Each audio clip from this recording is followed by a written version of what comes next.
It's not going to just be like us being like, oh, look what just happened there. Look what just happened there. Like, we're just going to talk about Batman. It's going to be on in the Get a background. load of this set design. Get a load of the set. I mean, that's a reasonable thing to say.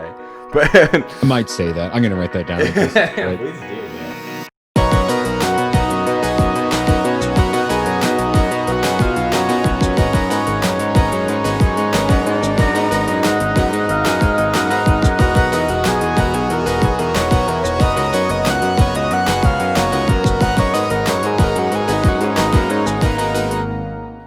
Holy format change, paisanos. It's the Hard Drive Podcast. I'm not going to say formerly the Super Show Video Game Mario Happy Time Podcast anymore.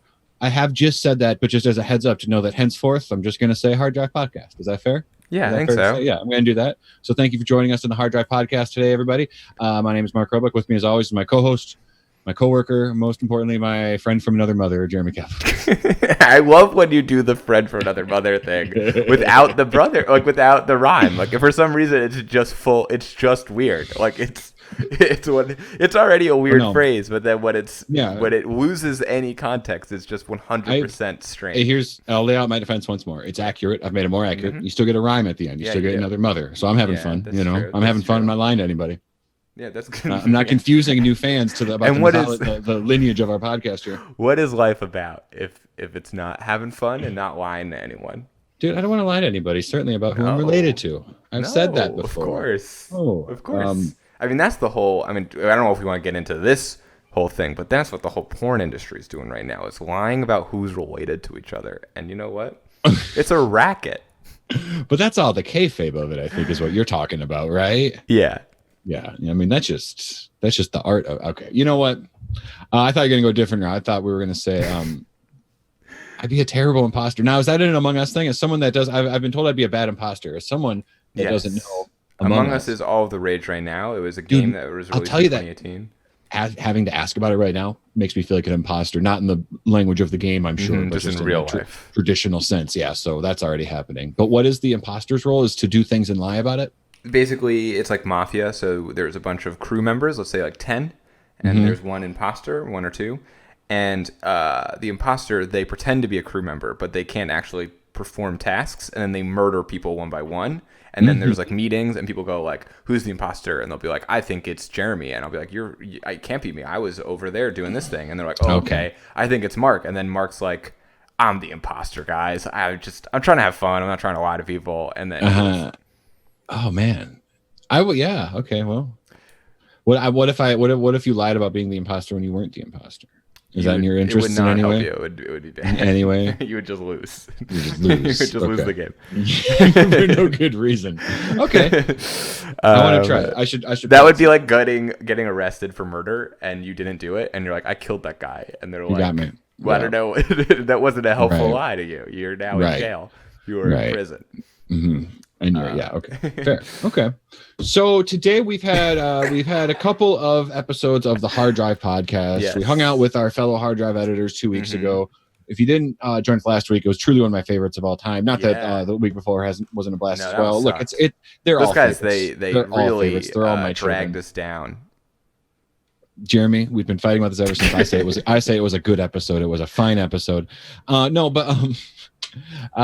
We did last week. We wrote our spec script Mario Link crossover cartoon episode, which some have speculated was not so much a script as it was a bit of fan fiction due to the loose nature and rampant sex scenes inherent in our work. But I think we did a good job. We performed it. That's a good episode to check out. So as we're out here, we have some exciting things coming up too. I don't want to say too much, but some guests and everything coming up to the show today.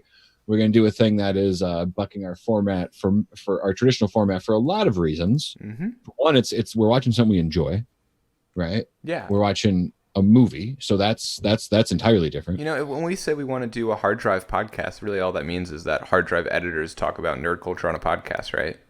I mean, in the sense that Hard Drive is primarily a video game comedy website, but like I've written myself a handful of articles about Batman. Both, right? I think you and I, weirdly, I think we write the most Hard Drive articles, right? Mm-hmm. Collectively, we have probably like 400 or 500, right? I think so. If you count our hard time stuff, certainly. But then, we've obviously been leading Hard Drives the last. Right.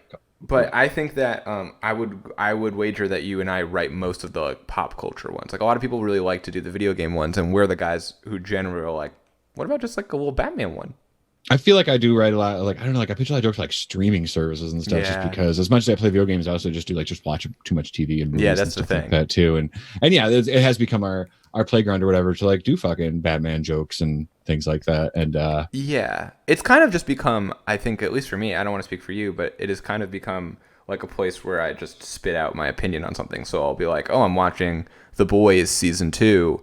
Time to put a thinly veiled satire article out onto the world. And what platform do I have to talk about The Boys other than hard drive? right, yeah, it's like that thing of like with stand up so often, and I've heard other people say this, like when I was doing stand up and pursuing it, you know, it's like maybe some, like quite honestly, if some bad thing happened to you that you were able to bounce back from, but you end up with this bit that you can do on stage for like a while or whatever. There's that weird bit of like trade off to it a little bit, you know? Yeah. And maybe there's like an equivalent here that, Yeah. you know. Okay, so anyway, the point is this. You and I both really love this movie. This is the 1966 Batman movie we're going to watch live on our podcast and on stream. We're going to do a little commentary. This is a movie that I think a lot of people see as bad, right? Like it's so, maybe those who like it think it's so bad it's funny, but a lot of people think it's just bad. I think you and I both agree this is a good comedy movie. On purpose, good comedy. Yeah, I think so. I think camp is the chief word here, right? That it's just like there's a tone they go for, and I think they hit it. And I think there's a cheesiness to it, and that's what we were talking about a little before. There was like, man, I grew up loving this show, and I objectively do. Yeah. And I didn't think about it too much until just quickly. I'll just say that like when that Lego Batman movie came out a few years ago, I remember like going to see it because like I like going to the movies, so whatever. Like if I'm half into it, I'll go. But I was just like, I don't know, like I liked the Lego movie, but do we need this like Batman whole thing? Right. Or like I don't know what exactly what was stuck in my craw about it. But then when it got going, I mean, there's overtly they drop in a little footage of Adam West in there, so it's really spelled out. But even before that, I was just like, oh yeah, Batman's rarely funny, which like makes sense because it's a dark thing about his parents dying and shit like that. But if it's going to be this prevalent thing, like maybe it's okay if it's funny like 10% of the time, and every 30 or 40 years you get a funny Batman movie, right? Yeah, I think that's pretty cool. I think that's a cool thing, and certainly, you know, knuckleheads like us are going to appreciate that. Like when Batman, like, you know, it's like I like a dark brooding thing, fine, sure, yeah, but if you can show me Batman punching a shark, it's just a good movie. I think a lot of people think that it's bad and that it's funny because it's bad, but I don't think that they realize that it is making those jokes on purpose. It knows what it's doing. It's like the movie is just like, hey, this world is fucking insane, like let's just make it as silly as possible. And it really was reflective of some things going on in the world, like not in a, you know, in any kind of heavy-handed way or anything, but just like there's like just counterculture hippie stuff in there all the time. And I'm sure there's probably on more than one occasion Adam West tells Burt Ward why he shouldn't, like, you know, drink booze or do drugs or anything and stuff. Even though the word on the street is that there was just rampant sex all over up and down the set of the show, but that's the rumor. It's so funny to think about like that weird like pajama Batman suit like draped over a suit like a thing while he's like banging the hot actresses of the time, and he's like, hang on, I've got to go make this movie. You know? Let's continue this conversation over the movie, I think, because we have an hour and 45 to go. Here we go. What we're going to do for those listening is we're going to count down from 5 and we're going to press play. And because it's, you know, on Twitch, it's illegal for us to play a movie, and I think in a podcast you're not going to want to hear it. We're just going to talk over the movie like it's a podcast. We're going to talk about what's on the screen as best we can, but we're probably just going to go on tangents and do the dumb shit that we normally do. But there's a movie in the background. You're more than welcome to get it yourself. It's on YouTube and Amazon. I don't think that you'll have to if you don't want to. And All right? Yeah. So Mark and I are both watching it separately, obviously, because we are quarantined and we don't live in the same part of the country. Yeah. We were doing it. We had such a running start on doing this podcast. I know, right? We just did this. For those who are watching on YouTube or Twitch, we're going to have a little timer. So if you come in late and you're not hearing this part right now, you'll be able to catch up. But you can't. You're not here right now, so go fuck yourself, idiot. And please keep listening, or you can go ahead and doze off right now. The show's about to start. Okay, so I'm gonna count to 5. I like to let him sleep through the show. Yeah, of course. I'm gonna do. Someone did tweet at us saying that they had a dream that we were both in, and I wonder if it's because we told them to go to sleep. I don't know. Oh man, that's how you do it. Okay. We should try to get advertisers. Like, you know, our numbers aren't huge, but like we're like halfway hypnotizing these people. Yeah, it's like fucking Inception, bro. They won't know it, but they'll wake up and they'll buy a Casper mattress. Okay, I'm gonna say 5, 4, 3, 2, 1, go, and on go we start. Does that work for you? Yeah, man, that sounds great. Okay. So there's a 1, then a go. Yes, we're gonna go on go. Okay. Okay. 5, 4, 3, 2, 1, go. Okay, so I guess my first question for you, Mark, is how many times have you seen this movie? You know, I've probably seen it close to, I would say, my guess would be, I don't know. You know, because it used to be certainly in the DVD collecting era, you'd be comfortable with the movie and I'd like throw it on and fall asleep watching it. So I probably started it a dozen times and seen the whole thing 3 times. That's fair. That's fair. You know what I mean? Or just catching bits on cable or something like that. Because I grew up watching this FX, like, you know, channels are all different now than they used to be. FX was the first place I saw Batman. They like rerun the channels every night when I think they would compete with like Nick at Night or something. And I was like, what is this? This is crazy. And they had the cliffhangers. And I don't know at what point I got hip to the movie. But it really just does feel like an episode of the show. I think it was it meant to be the launching point of the I think so. Series, I'm not but sure. then they ended up not showing it in theaters until after the first series aired, I want to say, or something like that. But I that think kind we've of looked this up before. All the villains are in there because it's meant to be this introductory sort of thing, you know? Yeah. Oh, I should show you. I have a Cesar Romero Joker thing. Check this bad boy out. What is the thing? I got this at Comic-Con, this little Cesar Romero Joker. Love and it. I'm a huge fan of the Cesar Romero Joker. I've always joked that man. he is the most twisted of the Jokers because he just had a mustache and he refused to get rid of it. Yeah, painted and right they over just it. painted right over the mustache. It's such a And it's baller like- move. It's funny because, like, obviously, like, not to read too much into it, they would have done that probably no matter what, you know. But there is just this is like, you know, why wouldn't the Joker do that? That's a Joker move, you know. It is. It'd be it's weird. deranged. Yeah, exactly. It's a fucking deranged thing to do. And also maybe it's like clever because then like if you wash off your face paint, no one's gonna be looking for a guy with a mustache. They just saw, like, you know, like it's really good. It's good. That's so funny. There's a cool stylized yes. even this like right here, it's like I know it's like it's easy to write off as some stupid stuff. This is like a cool like stylized very 60s almost like spy movie kind of intro. Yeah. And then cool, they give like a little lights and I missed colors. it, but they give a little message in the beginning to like all of the lovers out there or something. It's a fucking crazy movie, man. Let's not forget, among the tumultuous 60s were also a very romantic time, right? Yeah, a very sensual decade from what I've been told. You see a guy in a trench coat running around a lot in these credits, by the way, too. You'd think that was a bigger part of the movie, but you know who this man is. There's Joker, guy in trench coat. Batman, guy in trench coat. Robin, guy in trench coat. Just get out of the shot. So my first intro to this movie is in high school. My friends and I used to watch bad movies and make fun of them, and we watched this movie thinking it would be bad, and I was like, "This is one of the best movies I've ever seen," and then I just kept watching it. It starts out just like an episode of the TV show too. There's like, this yacht is on its way to this thing. It's like this. The biggest thing, and I mentioned the cliffhangers offhand. I loved it because it's like every episode, everything was 2-parters for the most part. So every single episode ended with like Riddler's got them on some, you know, torture device, and it ends on some nice like, will the duo survive, or will Riddler's ridiculous, rigoted, ratchety machine do the end? You know, like just super fun. Oh, I love costume this. change lever. It's so funny. They go down fucking firefighter poles and they press the lever. That does an instant costume change. You go down. It's a good bit. I spent way too much time as a kid because, like, you know, you don't really get the tone. Like, there's no answer to questions you have as a kid when you're like, wait a minute, where do Bruce Wayne's pants go? It's like, there's no answer to that. But I spent time like thinking about that. You know what I mean? My favorite thing about the really Batman, wondering, like, oh, they must have the pants open at all times. Yes. So when you go down there, no, I'm sorry. Okay. No, I was gonna say one of my favorite things about this version of Batman is that he labels everything. Like he has like severe OCD, or he's like super organized. So he just like people always joke about like obviously it's coming up with the bat repellents, the whale repellent spray. Is very very funny. But I think there's even a water dispenser in this at one so point or something. Yeah. But everything on it says like Bat X. Like he's labeled every little bit of his life. Like he's like a fucking weird old man. As if you would find a different, like, oh, I can't drink from this one. This is the regular water dispenser. It's a problem. All the vehicles are so great in these two. And I'm by no means like a car guy that knows cars or anything, but this is just a cool, you know, it's just a fucking helicopter. Thank you. That's what it's called. I'm not a big car guy, but it's a helicopter. It's a helicopter they're in right now.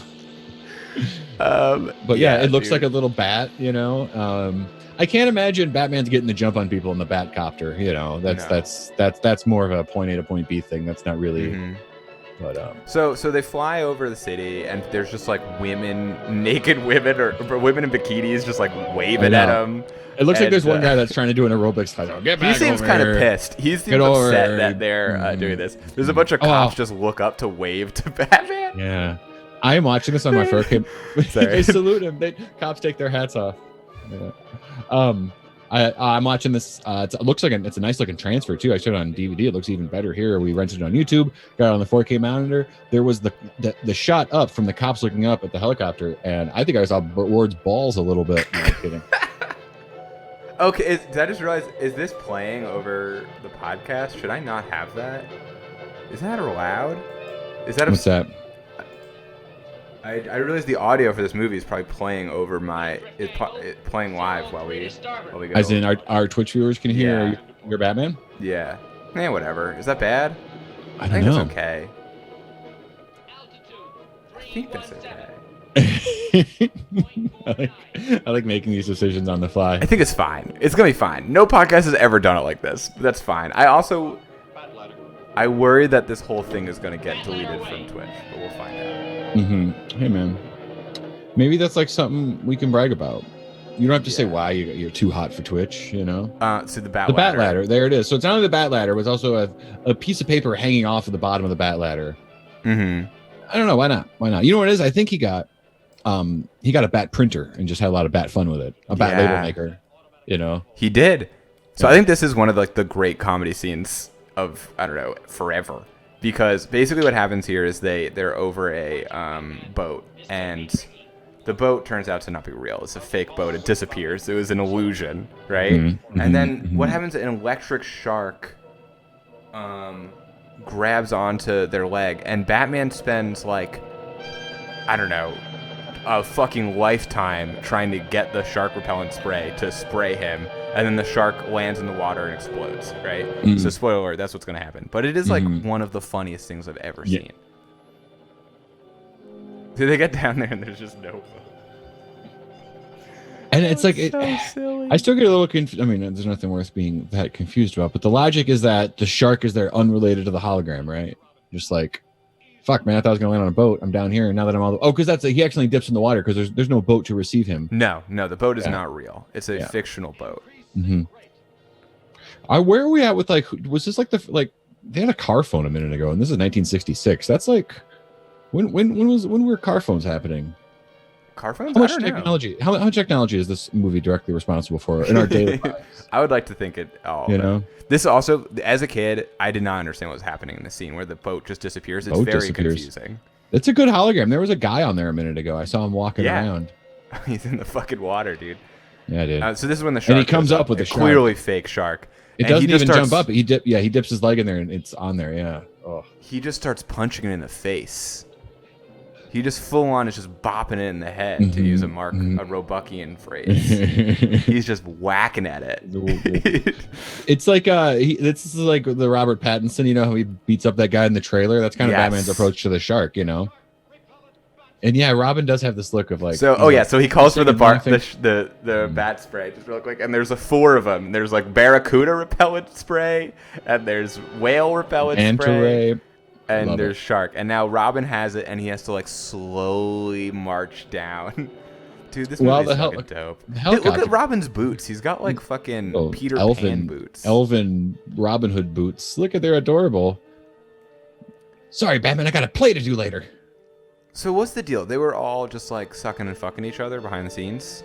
I don't know if they were sucking, but I heard they fucked. No, yeah, Burt I think so. Ward, though, right? It was free love.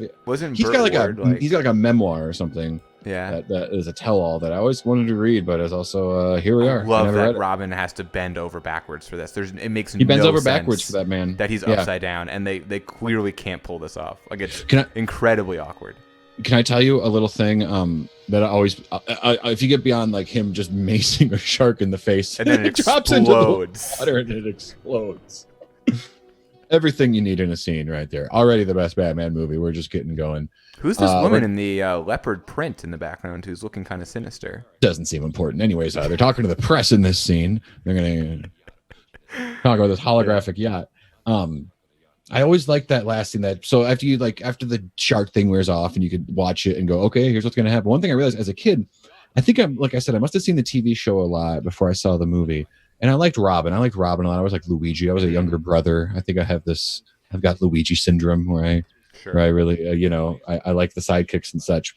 And so as a Robin fan, I always thought he had the most useless utility belt because Batman's has compartments. Have you ever noticed this? Mm-hmm. He's got all these things. It's like cargo pockets. And if you look at Robin's, it's like the daintiest little thing. It just looks like it has like, but there's no compartments. There's just all these like lines on it, these like little metal strips that go around it to give it a certain look. I'm like, you could never ever use that. But when he clips the shark repellent, I'm like, oh, it's a clip for clipping stuff. Yeah, Batman has stuff, and whatever you find, you clip to Robin. It makes perfect sense.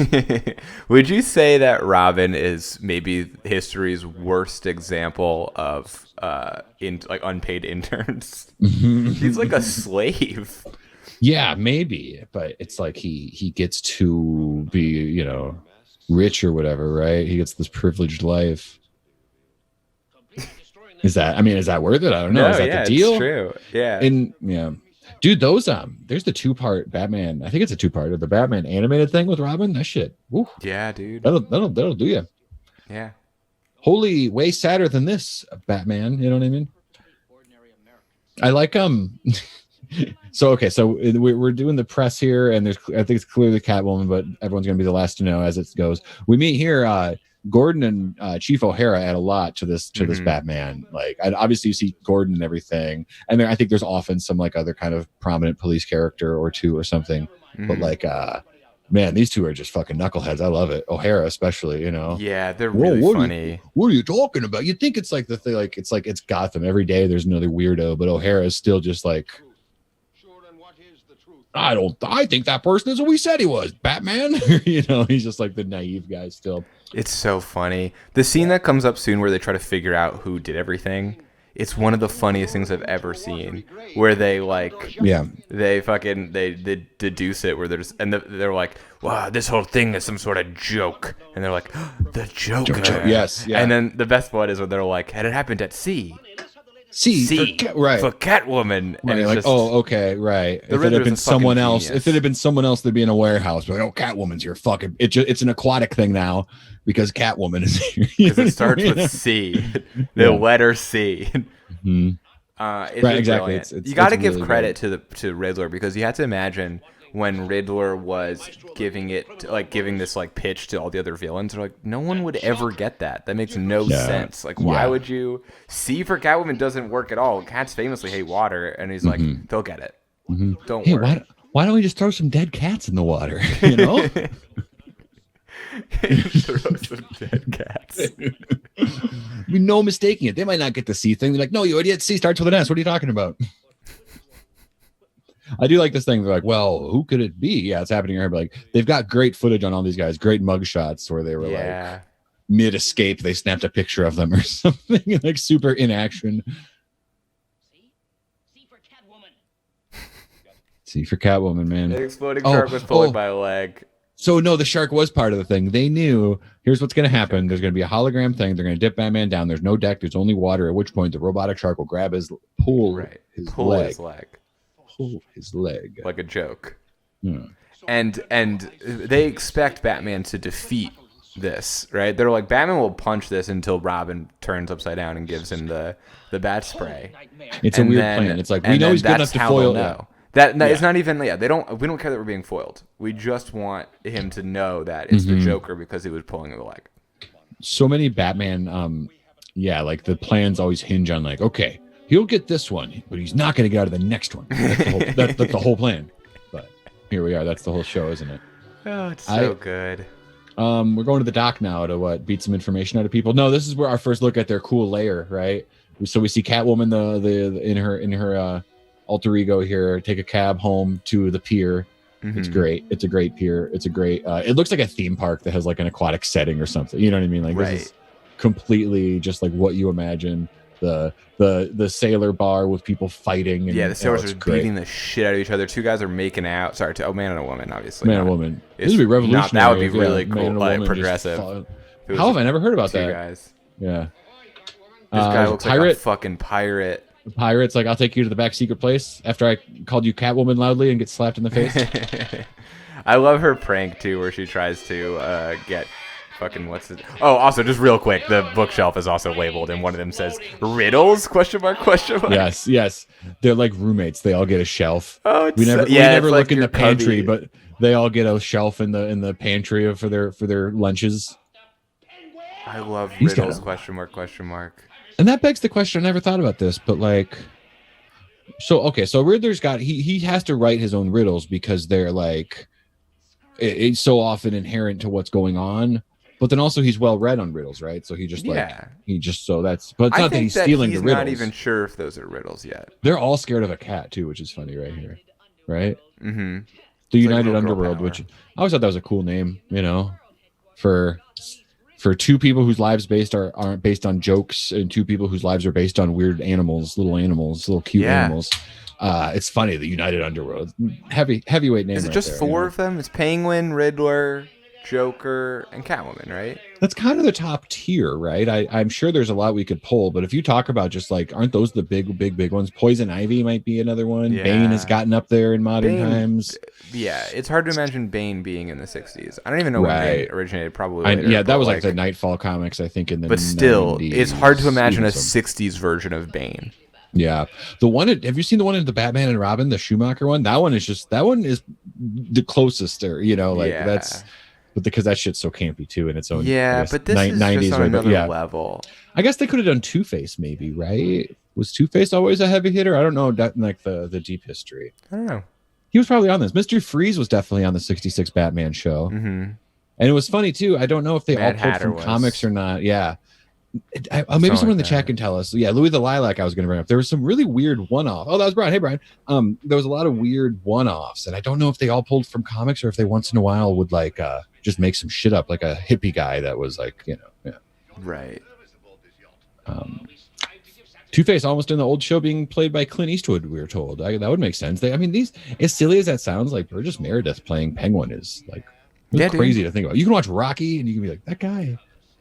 There's tons of footage on this guy playing the Penguin. Yeah, Clock King is a good one. What's the deal with this boat guy again? Is his, because we're like kind of talking over it, but he thinks that he's just on like a ship the whole time, right?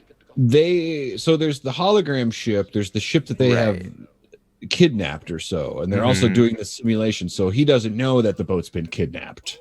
Yeah, I think so. I believe he thinks he's just on a boat.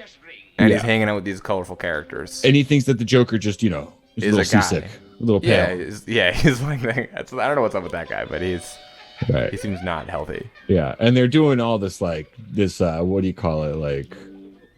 Oh, right, they have, like, a sailor sitting on a rocking chair just splashing water to make it sound like they're on a boat. They're doing Foley work outside of his room. How can you watch this and think it's a bad? Like, it's clearly a joke on purpose. Like, they're like, this is goofy to have a sailor pretending to be on a boat. And very talented actors, like, just completely, like, in the most ridiculous. I don't know if they were paying them well or they just got the master thespians, but they dive in a way that it'd be easy to like kind of fart all over this stuff, Right. Like, look at Burgess Meredith. He's so like, I don't know. The Penguin's a silly character. Between this and Danny DeVito, like, what a solid solid run. But now the Penguin's going to be in the new Batman, right? I think so. Is it Paul? No, it's not Paul Dano. It's Colin Farrell. Yeah, and he looks like dark. Well, I'm really excited. So I think the new Batman's going to be great, or interesting at least. I really like everyone involved. The trailer looks cool, but boy, do they just keep getting darker, man. They're just darker and darker and darker. That's why it's fun. And because not only we talk about like the tone, but this show just literally like the colors and all the frames. Even like the Batman the Batcave has never been so colorful. It's really it's really the set design on this. It feels Jeremy, like the old out of control. It feels like a fucking Bill Finger drawing. That is a good point. That is very comic book-esque with like the full color palette and also just maybe like the look of the 60s. Also, I was watching reruns of the Munsters, and I was reading about it online a little bit, and that was like one of the like the my understanding was that once Batman hit the scene was in color, and so the things like the Munsters kind of like lost steam a little bit because shit is like in things in color, things aren't. So maybe that was part of the appeal, was like fully showing off the appeal of color. You know what I mean? And like what a great vehicle to do that. Like just look at the two of them. Like it's great. You got also I think at the time, like now Batman is like a character from it's like almost like American mythology. And at the time they were like, there's this goofy guy that we came up with who dresses like a bat and fights people. And people were like, that's hilarious. Yeah. You know? Like it was like, that's a great bit, dude. The guy who dresses up like a bat and fights people. You're a genius. And now it's like, it's like George Washington or fucking Jesus or whatever. You know what I mean? Right. I was thinking about earlier today of what was Batman's vibe. Like with the Batman before, there was probably some serial show, just like there was like the Superman thing. You know what I mean? Mm-hmm.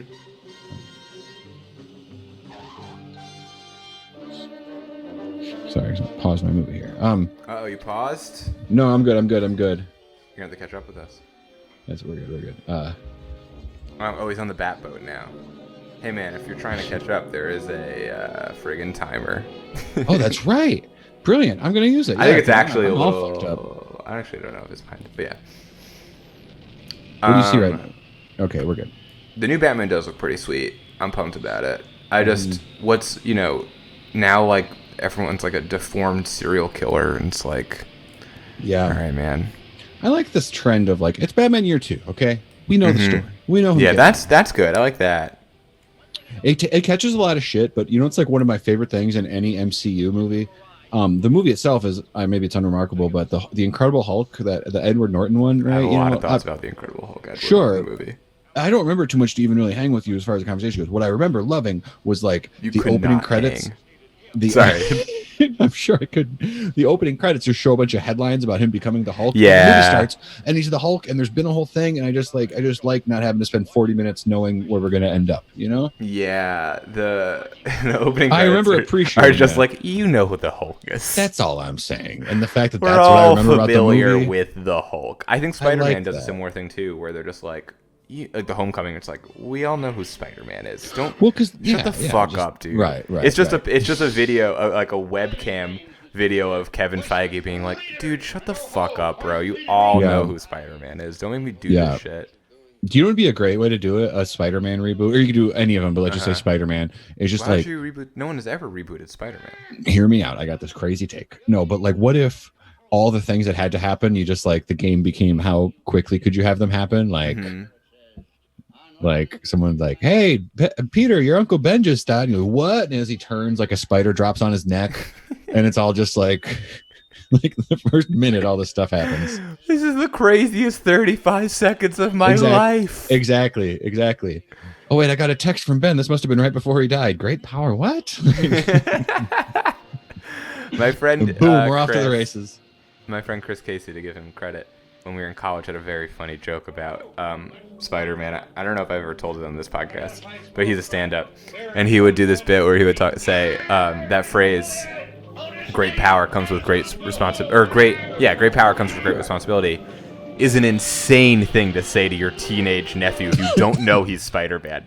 It's right. You're so powerful. Yeah. Wait, what?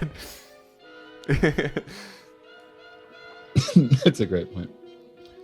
Jack of Night says in the comments on Twitch, I honestly think the new Spider-Man suffers quite a bit from the lack of Uncle Ben, to be quite honest, but then again, I don't trust that the MCU to adapt that well. I think that they tried very hard to just make Tony Stark Ben, which was weird. And I think there were a few parts where they could have... I love Homecoming. It's not like a good movie, but I think it's really funny. Oh, it's a good movie. There's a little bit of... There's some weird flaws in it. I mean, I mean, I've always loved Spider-Man and Batman were like my favorite comics growing up. And it's like what I said with the comedy. And I think I like when Batman gets funny. Like, I think I like this movie better than any Spider-Man thing. I think I like... You know what I mean? Like when Batman's fun, it's maybe my favorite. But I think since Spider-Man always sort of had that thread of like sarcasm and wisecracking, that made it very endearing to me. And so I think like Homecoming and stuff feels like that way more than maybe even the Sam Raimi movies. You know, Homecoming like rules. It's very funny. It's got a Spider-Man tude, man. I think Homecoming is the funniest comedy of the year when it came out. But and I don't know if we're getting too into the weeds of like Spider-Man Homecoming talk, and I don't know if this is funny as a podcast, but I do think it's like the whole premise of that movie is like Tony Stark says to him, you can't just do stuff on your own. You have to like learn to like fit within the system because you did something and you fucked up, and he's like, got it, and then at the end he does something on his own and it's okay because he did a good job. Like the moral doesn't really work.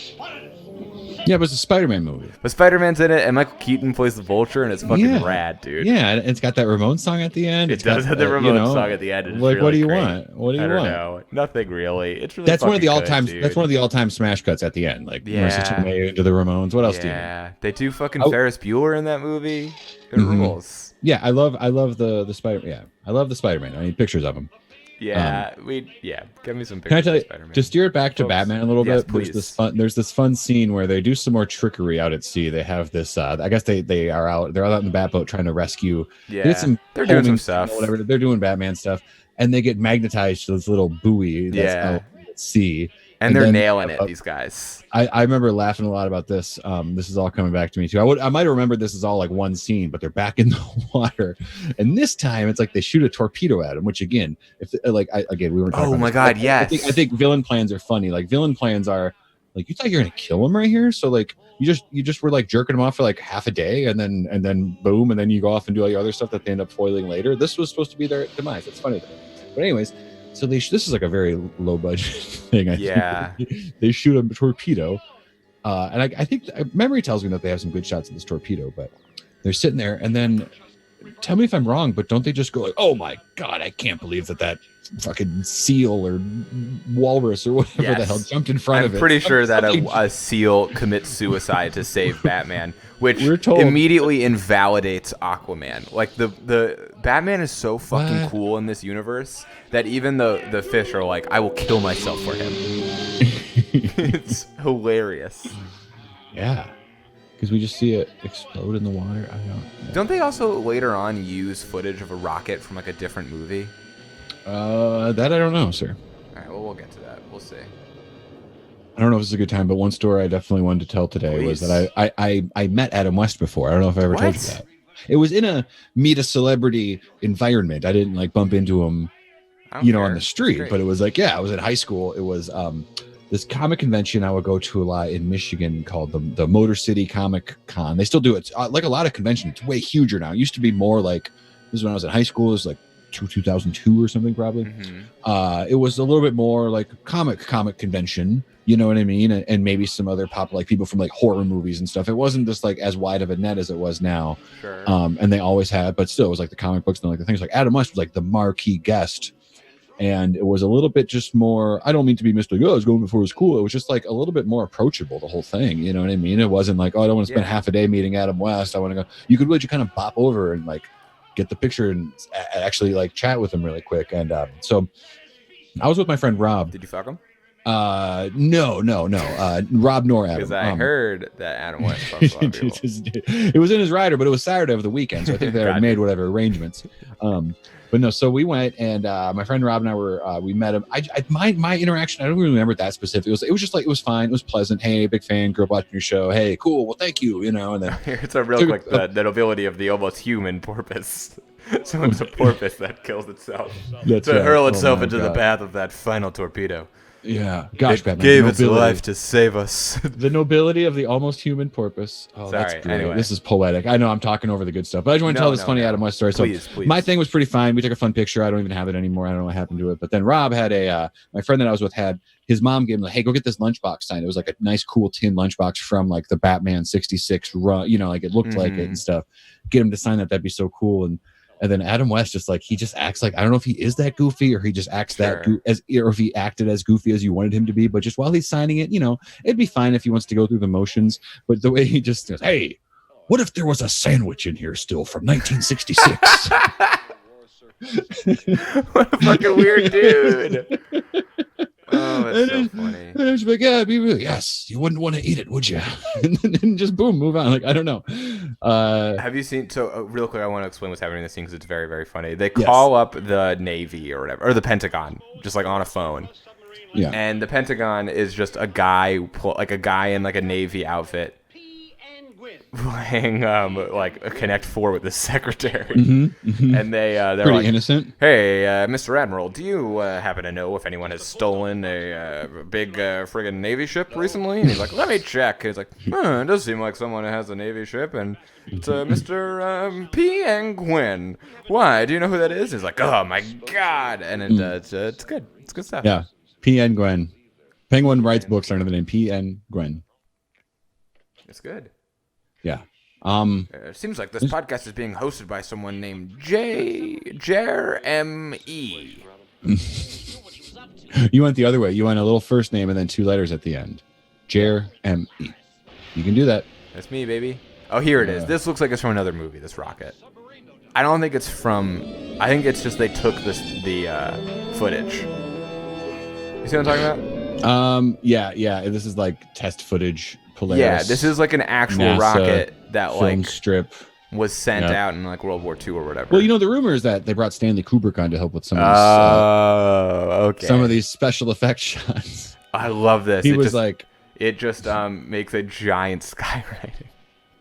Dude, Riddler really made skywriting seem like it was going to be a thing in the world when I was a kid. What does a turkey do when he flies upside down? What weighs 6 ounces, sits in a tree, and is very dangerous? Now, don't try to solve this riddle. Okay. Because it's bad. My dad told me he used to love this show as a kid. My dad was born in like the early 60s, right? Yeah. And he told me that as a kid he would watch this show and he would always try to guess the riddle and he would never get it right. Because it's not like riddle logic. It's not a good riddle. And then as an adult, he watched it, I think, and was like, "Oh, I would not have gotten that." Right. Like the one I remember is that at some point it's like something like, what do you write with that's yellow? A banana point pen. Like you could come up with a million things that are just as good. This one, like the thing in the tree was a sparrow with a machine gun. And then it's like once they figure that out, it's not even helpful really. Like I don't even know what that information does for them. Because the turkey with the belly gobbles up was the one thing, and a sparrow with a machine gun. Now combine both answers. What kind of creature? All they do in the end is figure out that it's Catwoman, which is something they already knew. Because C for Catwoman. Now, that was a much more efficient way of doing buffering. it. Uh-oh. The criminal catalyst in this entire affair, our old arch enemy, Catwoman. Well, this is a fucking failure. It said YouTube just had a pop-up that said, experiencing interruptions? Find out why. Oh, boy. That's interesting. Well, fuck. This podcast is destroyed. That we've ruined the podcast. Everyone. Oh, we did that. We did that. We I'm going to refresh. I'm at 31:39. Even though it says 31:47. Come on, baby. If you're listening to this podcast, I apologize. I'm sure there's a better way to do it, but unfortunately, we are beholden to the shitty world that we live in. Oh, I was going to say our whims, but you're right. It's the shitty world we live in. It just said, if playback doesn't begin, try restarting your device. Buddy, I'm on Twitch. Oh, my God. Well, it's just me. Okay, the 4 of them are sitting around the table. Can I tell you what's happening? Well, you can sort this out, hopefully. Oh, no. What a nightmare. We're pausing this for nobody. That includes the co-host. We're going to roll through. Okay, you want to just keep going, and I'm going to keep... Where are you? I'm at 32:38, which looks like our timer stopped. Yeah, okay. I'm gonna keep starting it. I'm gonna turn it back on. Yeah, it's at 31:50. But so if you want to catch up with Mark, I'm at 32:50. They're sitting around the table. Riddler, Penguin, both look like they're vaping. Catwoman's holding one. Mm-hmm. They're all it looks like they're all just brainstorming ideas. But a funny thing that you could pick up in the HD era was Frank Gorshin on his little legal pad his page is just nothing but question marks. I don't know if that's meant to be picked up in the old TV days. That's very funny. I don't know if I'm overdoing how I don't know what level of details were picked up on movie screen. Well, it's movies. This was a film. I forget I'm watching a film right now because it's a film, dude. You'd watch this in a movie. It plays like a long episode, but it was like it's like a movie. Yeah. This is a lot to take into if this was like your introduction to this version of Batman. So are you imagining someone who doesn't even know who Batman is or is like vaguely familiar? Batman was made in what, the 20s? I guess it's interesting thing about now, like when this, like I was saying, like this was like from the 60s. The show probably ran for like 3 years, and like the late 60s, clearly, And then the reruns kind of went on. Maybe I caught the tail end of them, maybe in the 90s and stuff. So it never got too obscure. But I When can is see the there's first maybe Batman comic? The 30s? it's like I don't. So it hit me so young. I don't remember finding this for the first time, and I can only imagine knowing like the Nolan stuff or knowing whatever else, and then finding this. So the first one is 1939, right? May 1939, and then it becomes Batman number one is 1940. So this is like this movie is like if someone made like a character from the 90s was so popular that they just like turned it into a TV show and a movie. Okay. Yeah. All right. So a character.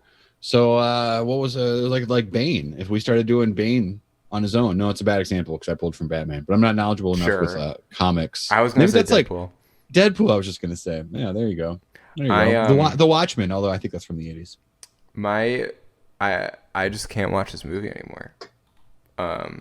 Fucking YouTube, man. I You're paid $4.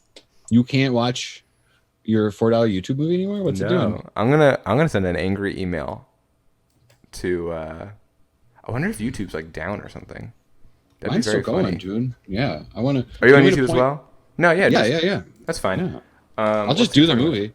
Yeah, just do all the voices. He's with Catwoman. Is Catwoman Lee Merriweather in this movie? Famously, there were 3: Eartha Kitt and Julie Newmar, which I think what I read said that I don't know the order of them all, but like one was Catwoman but couldn't do the movie, so there's one for the movie only, and then in there you had a recast thing. Oh man, we're seeing some other people say that.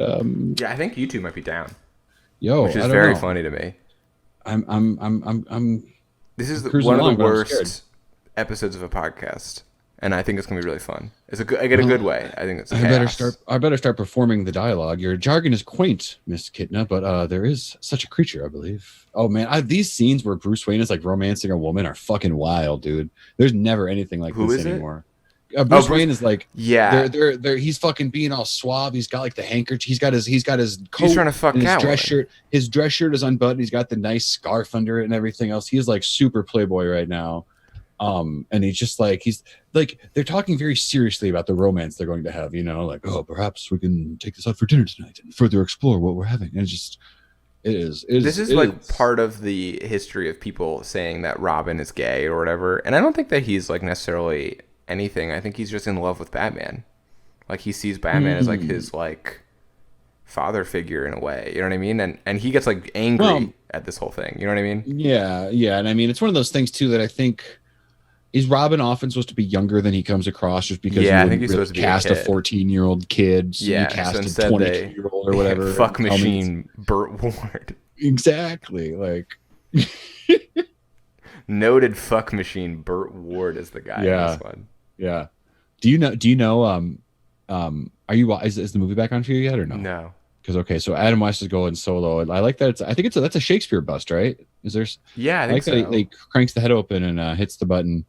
But like, it's funny to think about how labeled everything is. Just like if anyone were to like one day, like the maid who maybe is in on it, I don't know, maybe if they're smartened up or not, but the maid or someone just like bumps the head and like hits them like, oh, what is this? Like a button is a button, but then you take a pull down, you're like, oh my god, I'm dressed like Batman. Like everything's labeled. I think Bruce Wayne's Batman. Look at this, bat analyst, bat fact checker. And then you feel a cold piece of metal on the back of your head, and it's Batman, and he's got a gun, and he's like, I have to kill you now.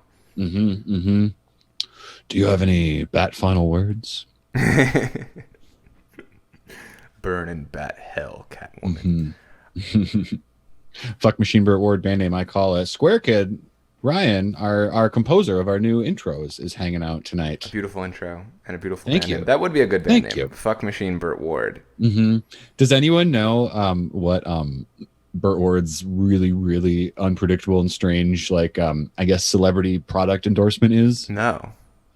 He is in cahoots with this brand of dog food, and that sounds unremarkable, except that like if you Google it, I mean, I know mine just started fucking up too, my movie. Pictures of him are all over it and stuff. It's weird. It's like a really, really, it's like the Hank Kingsley or like the really embarrassing, not even embarrassing, but just like ridiculously like, hey, I'm Burt Ward. I really want you to get my dog food. You know, like, you'd be surprised if you Google. I'm going to tell you this: if you Google Burt Ward dog food, you'll be surprised with what comes up. I saw it at a store one day too. It's out there. It's That's very much so out there. weird. All right, let's go Google it.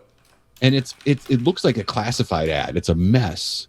I'm Googling it. Burt Ward dog food. Oh, so is yours also not playing anymore? Yeah, mine Okay. crapped out. I looked on Twitter, and it's just a bunch of people saying YouTube is down. So that's Are you great. serious? We've managed to do this episode at the one time where YouTube stopped working, which is... I mean, if just let me know if it's a insane. cliffhanger, and I'll lay down a little outro with the voice on. I'll say, "Will our duo get to finish their ill-informed streaming adventure next week?" Or, you know. Yeah, I really don't know what to generic do. stank I on was it. very It should be excited more about this. Maybe we'll have to do like another one at another time, but I don't know. It's pretty okay. funny. Well, let's What's play up? here. Who do you think foiled us? Who do you think foiled us? Who's not in jail right now of our known enemies? Does anyone know if Doug Exeter is locked up or not? All right, well, let's think about Is it. Doug Exeter out of the asylum or not? Is the internet? Did the whole internet break? Because I can't even find pictures of dog food at the moment. Wait a minute. I just tried to exit the YouTube clip. Oh, it's quite a hole we've dug Exeter. ourselves. Here we are. Okay, yeah. This stream sucks dick. D for Doug. Gentle Giants, world-class canine cuisine with healthy heart and bones, complete nutrition for your dog. This looks like it was I designed can't in even Google MS stuff Paint. anymore, man. Yeah, mine was being rough for a second. Are we on Twitch still? Mm-hmm. Twitch is unrelated to Google. That's Amazon. So if we had done it through Amazon, we'd be killing it.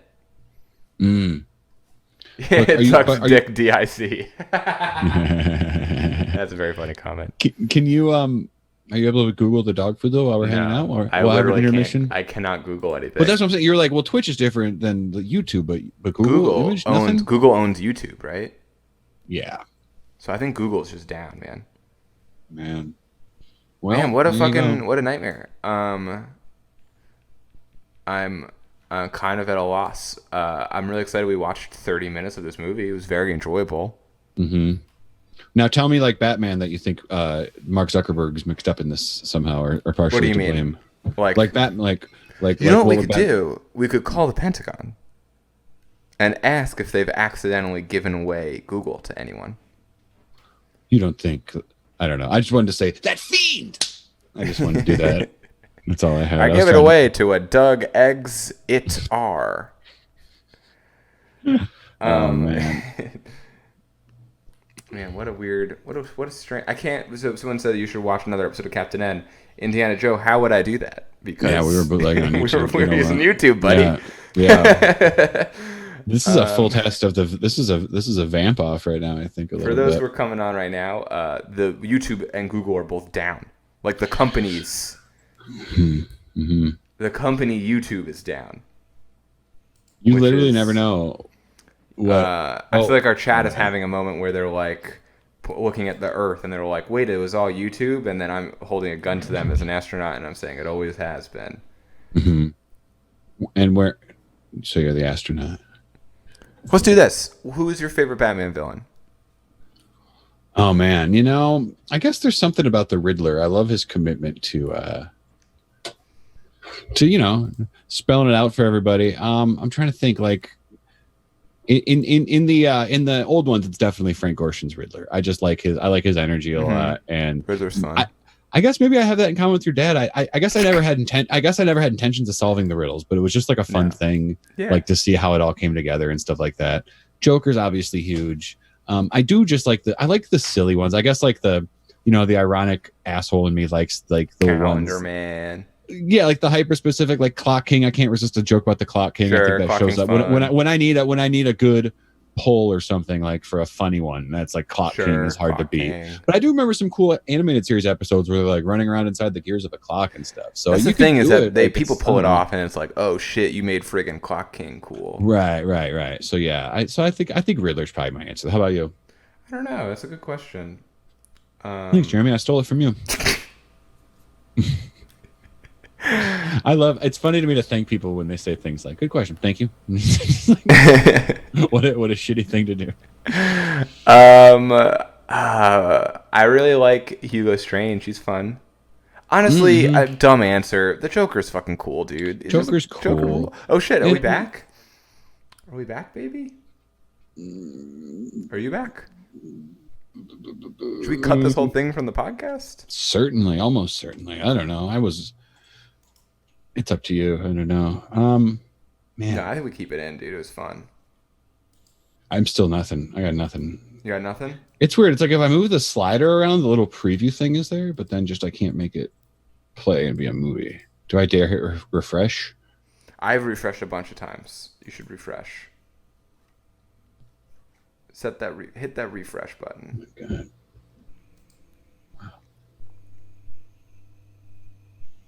Hit that refresh. You got anything, Mark? No. Are you? You're watching? It seems to be on. Let it play. I'll catch up. I've seen it 100 times. I lied before when I said 3. I'm trying to see if I can set the timer to be at a certain time. Oh, I'm back. Yeah, here I go. Baby. They're in the Bat Cave. Alfred came out and said, "What is the scheme, sir?" Right, so this is a fun Alfred. What time are you at? Because we should sync up or something. I'm at 38:05. 38:05. My timer's at 37:47. Do you want to go there and we'll press start? Yeah, 37:47. Okay, I clicked 37:47. I paused. It's at 49. Okay, hold on. Let me get there. And then I'm scared to skip around too much. No. That's fine. So I'm gonna press. We're gonna do a 5, 4, 3, 2, 1 play, and then we'll start back up. Does that work for you? Yeah. Okay. All right. 5, 4, 3, 2, 1 play. Boom. Boom. We're back, baby. We're back.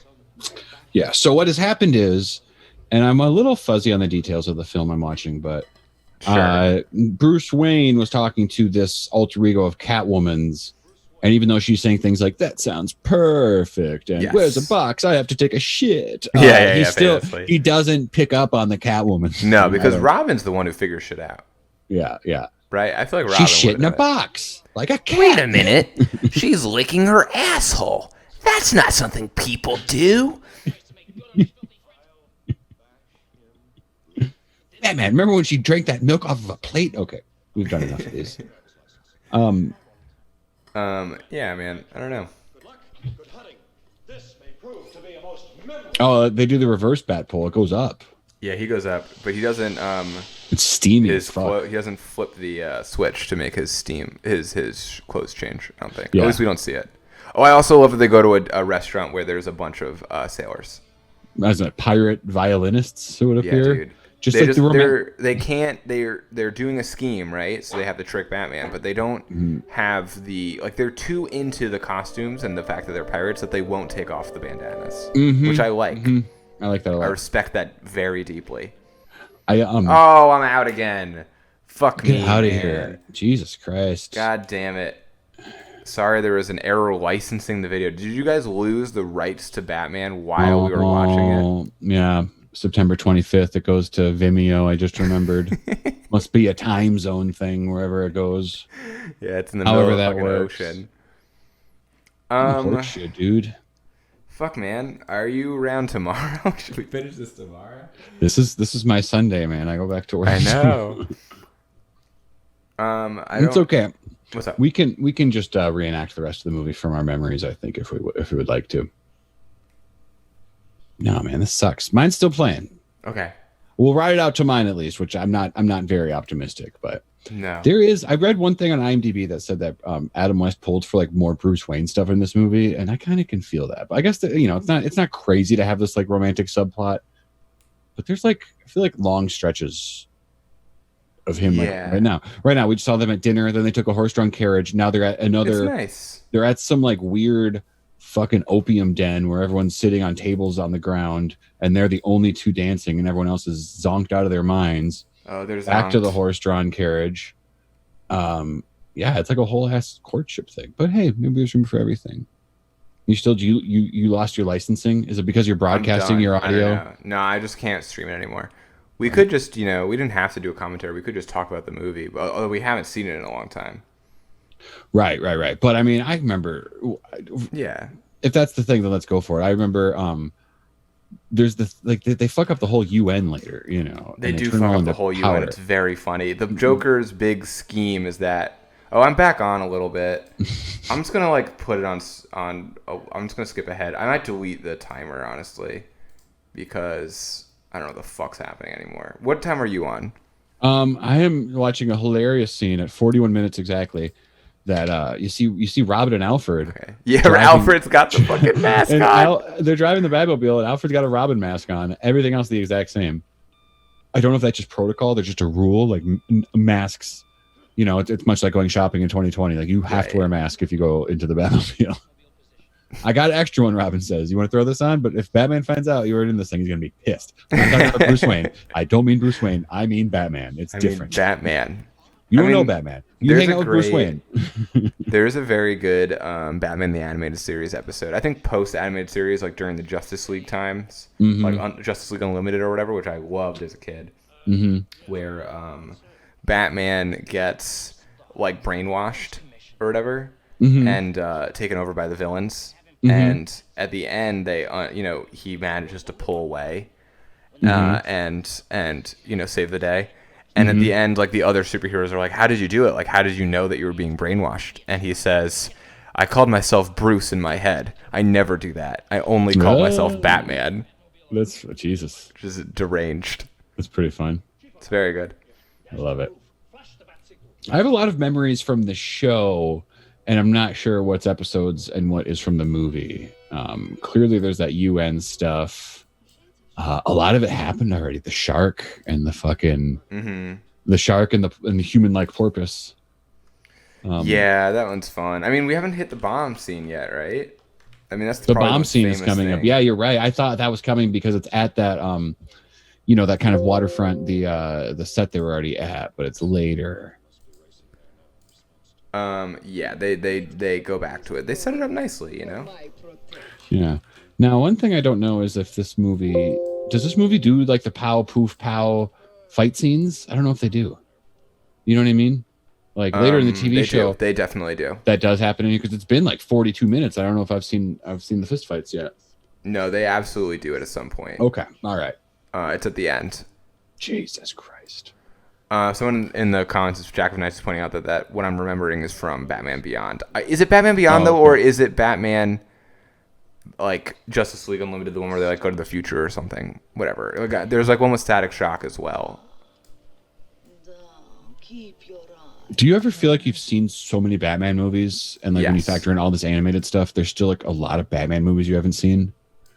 You've seen more than I have. I've seen a lot of that. I don't know. I don't really know a lot of the Beyond and the whatnots. I've seen a lot of them. I grew up in the like cartoon era a little bit because I was born in '93, so I grew up watching a lot of Justice League and Justice League Unlimited. That makes sense. Dude, this scene is so intense where him and Catwoman are they're like in their horse-drawn carriage, just like sitting there having this like shared, I don't know what it is, like sexy daydream. Like makes you feel bad for Bruce.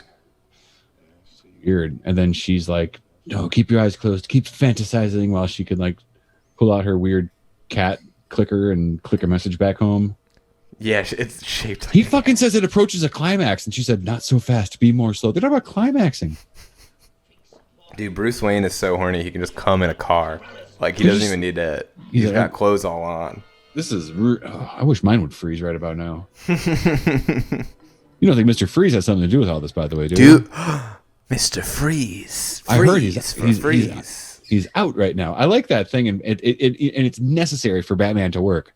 Is your prison has to like constantly just be like falling short of expectations. Of course. It just needs to be a revolving door, but not in the way that we talk about people committing crimes. Like, I mean, literally, like people just like not staying for more than a few days at a time. Yeah, I mean, he's a terrible person. He beats the shit out of people for being criminals. There's no law in this universe. Right. So look how angry Robin is. He's furious, and he doesn't know it's Catwoman. All he thinks is he's just mad. He turns it off. Maybe it's almost like he didn't develop because his life was so fucked up. Like when he was supposed to be being a teenager with his parents, he has no parents and he's Robin.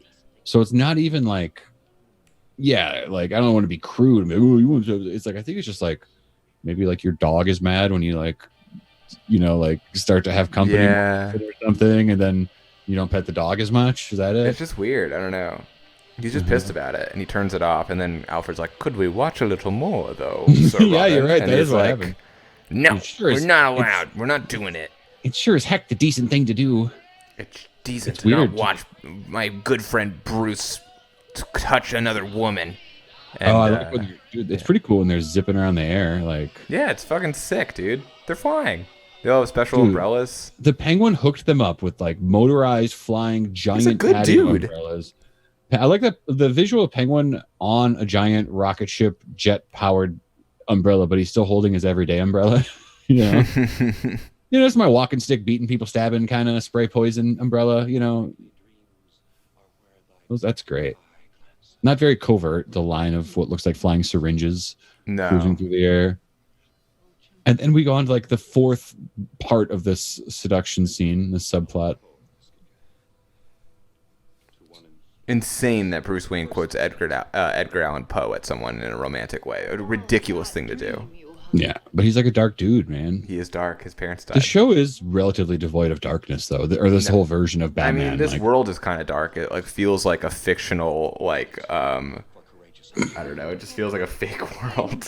It is this weird, like it's like this colorful, kaleidoscopic hell world where yeah, it's creepy, but you might be turned into a powder or something. Yeah.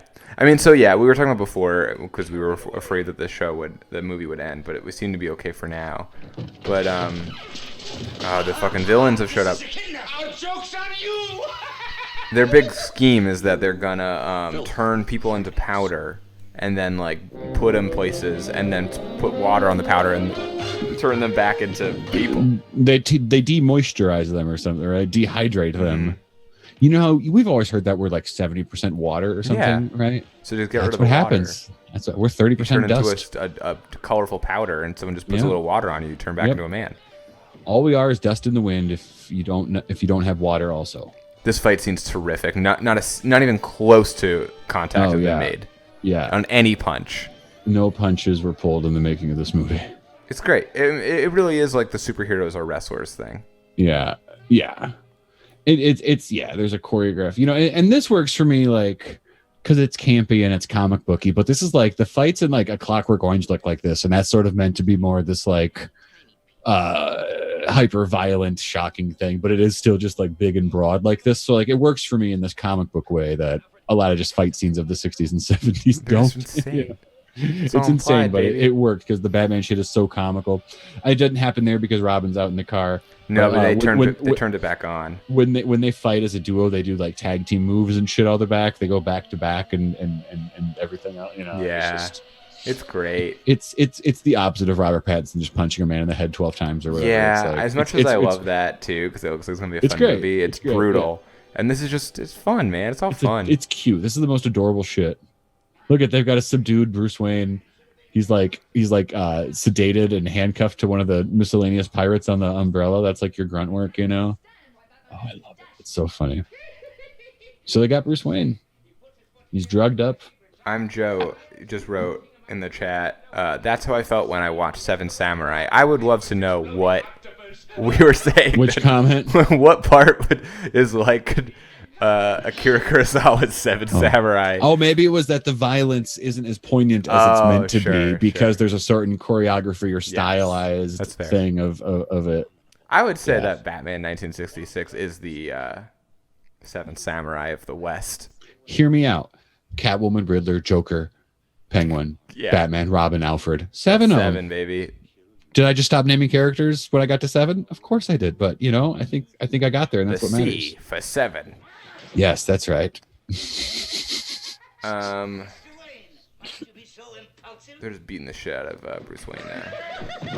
They full blown like I don't know, like it's funny just like the costume changes because they don't have poles, Jeremy. What?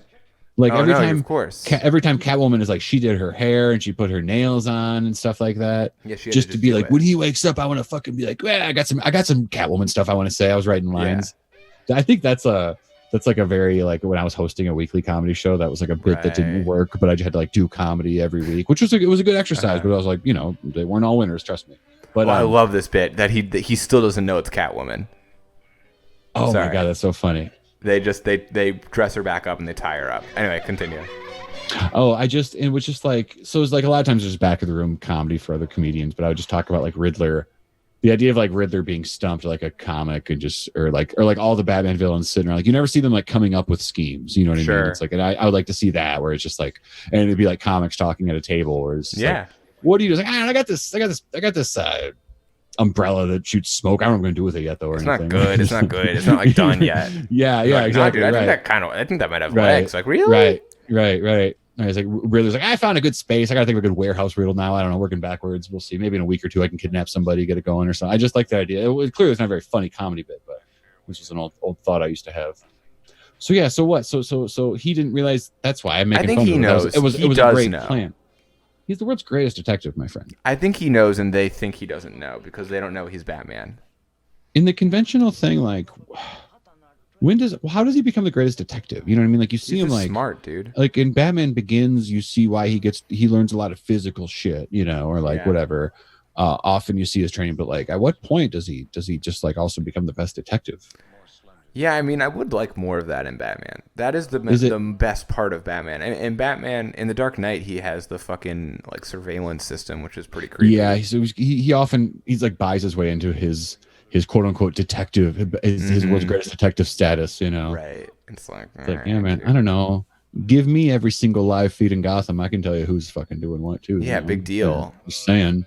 Yeah, I wouldn't say the NSA is the world's greatest detective. right. You know who's good is that Facebook. They'll get to the bottom of anything. My God, Facebook is like Sherlock Holmes. Yeah, that's right. That's accurate. You know what? My big takeaway from this movie, watching it again, because we talked about the whole like how they were sex addicts. Mm-hmm. Adam West is just a hot guy. He's a good-looking Batman. Dude, he's to be cast as Batman is like it's a flattering thing. It's a very complimentary thing. Yeah. Any of those superheroes, but especially like a Batman or Superman, where it's like you're attractive enough that you've tricked people. Right. We think you're like this. I don't know. You have like American icon level looks. Right. You're Captain America or something like. Yeah. Yeah, you're Captain. We want you to be Captain America. Right. We think you look like someone who is could be an emblem for the country. Mm-hmm. I think it's Adam West was a fun person who, like a Christopher Walken or something, who like got what people liked about him, and I don't think he ever like necessarily overdid it, but would lean into it. Like, you know what I mean? He would show up and be funny on stuff. He's really funny on a 30 Rock that I like a lot.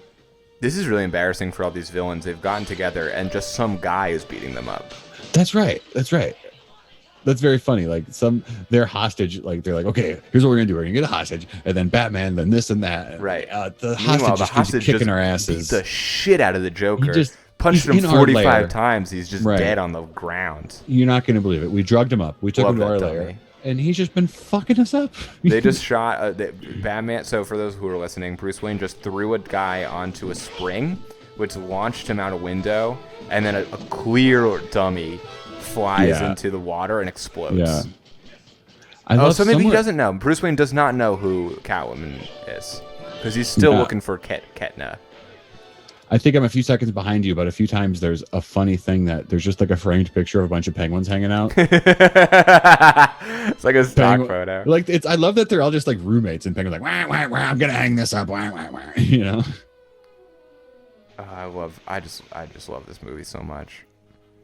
They have different lockers for Joker's confetti, I assume it looks like, and stuff. I love it. And that's the thing. We joked about Batman, but like it's just the style of the show is for everything to be blatantly over labeled.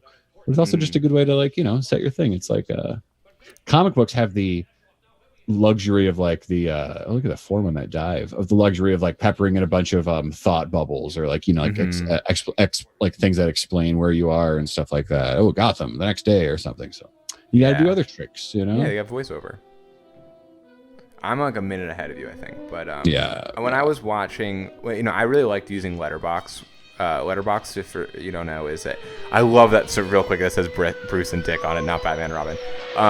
Where are you? What are you seeing on the screen right now? Sorry, it's when they go down the polls, it doesn't say Batman and Robin. It says Bruce and Dick. Which makes sense. Got it. Yeah. I really love Letterboxd. The last bit of like, okay, well, it's not Batman and Robin. Those are not. I better not go down those. So Letterboxd, if you don't know, is a social media site where you can just rate movies, and I really like it because it's just been like a diary of movies for me.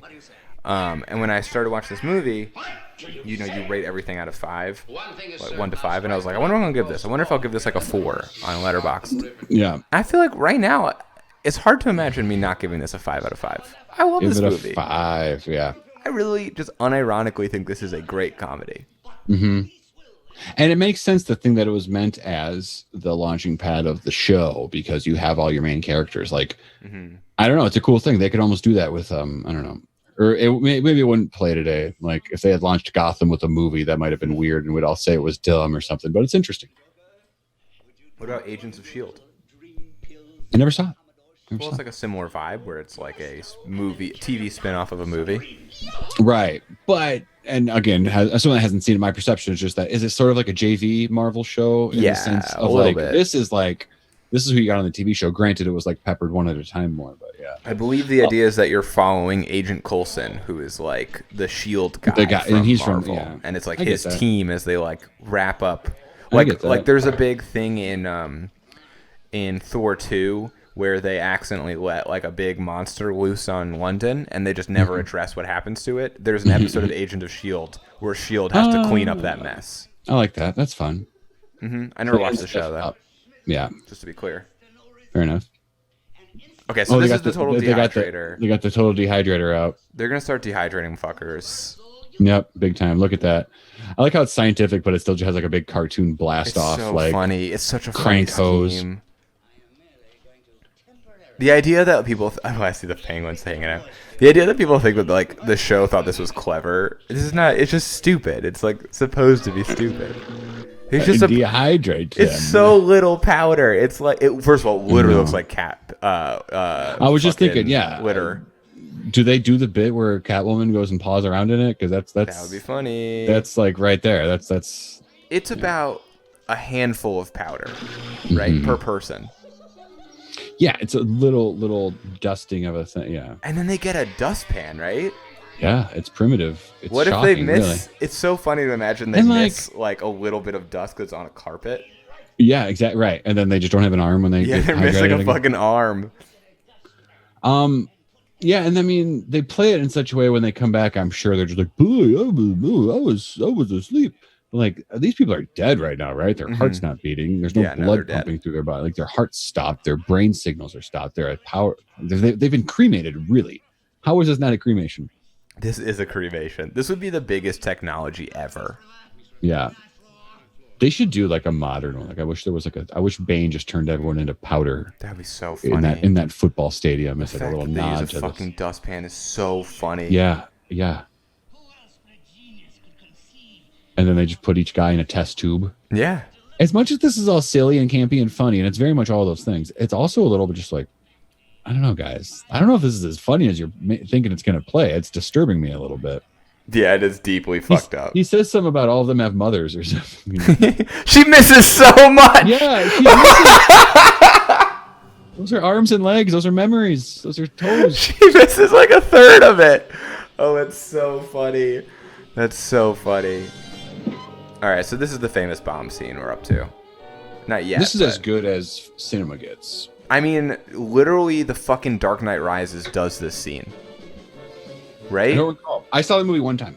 Me too. Actually, I saw it twice. But in the Dark Knight Rises, at the end, Bane has a fucking bomb that's gonna blow up the city of Gotham. So Batman attaches it to his Batcopter. Right? Oh, they like shoot in the air. And he doesn't know where to go, so he flies it out over the water and blows it up, which is maybe identical to this movie. I love that. Can we talk about we're seeing? So this must be the first. Did you catch up to me? Did you skip ahead? I skipped ahead. Yeah. Okay, cool. So they're walking up the thing, right? Yeah, love that. Love this is a rope. Signature thing. Batman's so cool. This 66 Batman because there's so many signature things. There's like every single performance. There's every single villain brought to life. There's the boom pow fight scenes. There's like the traps. There's that fun like voiceover style. There's all like just like the look of the Batcave. And there's this great thing where they just turn the camera sideways, and it's like such a brilliant early special effect that I'm sure other people had done before this, but routinely, and it's such a great funny. And it's such a great like you need like I make like my wife and I watch movies and we make fun of like when we see a bad when we see a bad boring movie and like they think they have to show you things like cars parking and people getting out of the car and walking to the door and knocking on the door, but like that's a good economic way of like, no, if they're walking up the building and it's sideways, that's like a good way to have them have a little side chat. Because it's like interesting, like what would Batman and Robin talk about when they walked up a building? Like, that's and then that guy ruins the shot by sticking his head out the window completely sideways. But I believe that's a celebrity, and I think that was the bit too, is that celebrities will pop out. And I think that was like, who was that? Was that Fatty Arbuckle? Was that a person? Did I make that up? It was someone. It was Chubby Checker or Soupy Sales or some celebrity that was before my time, but I love their name, and that's all I know about them. Okay, so he's got the bomb. We go. The bomb. The bomb is a big bowling ball with the a fucking classic fire on it. The classic Looney Tunes, whatever. Yeah, big black circle bomb. Batman is holding this above his head. It is clearly a bomb, and he's running around. Well, we're not up to it yet, but he's running through a bar. And he's running around the city, and nobody cares. Mm-hmm. And this is a joke. Like, oh, these people care. These people run outside. But two women stay to finish their food. Yeah, and he just they've ordered a lot of food and beer. It looks they're right. It looks like they might not even hurt him. They're away in the corner, you know. Batman just runs. And also, he leaves. He got 98% of him out. That's a good evac, you know.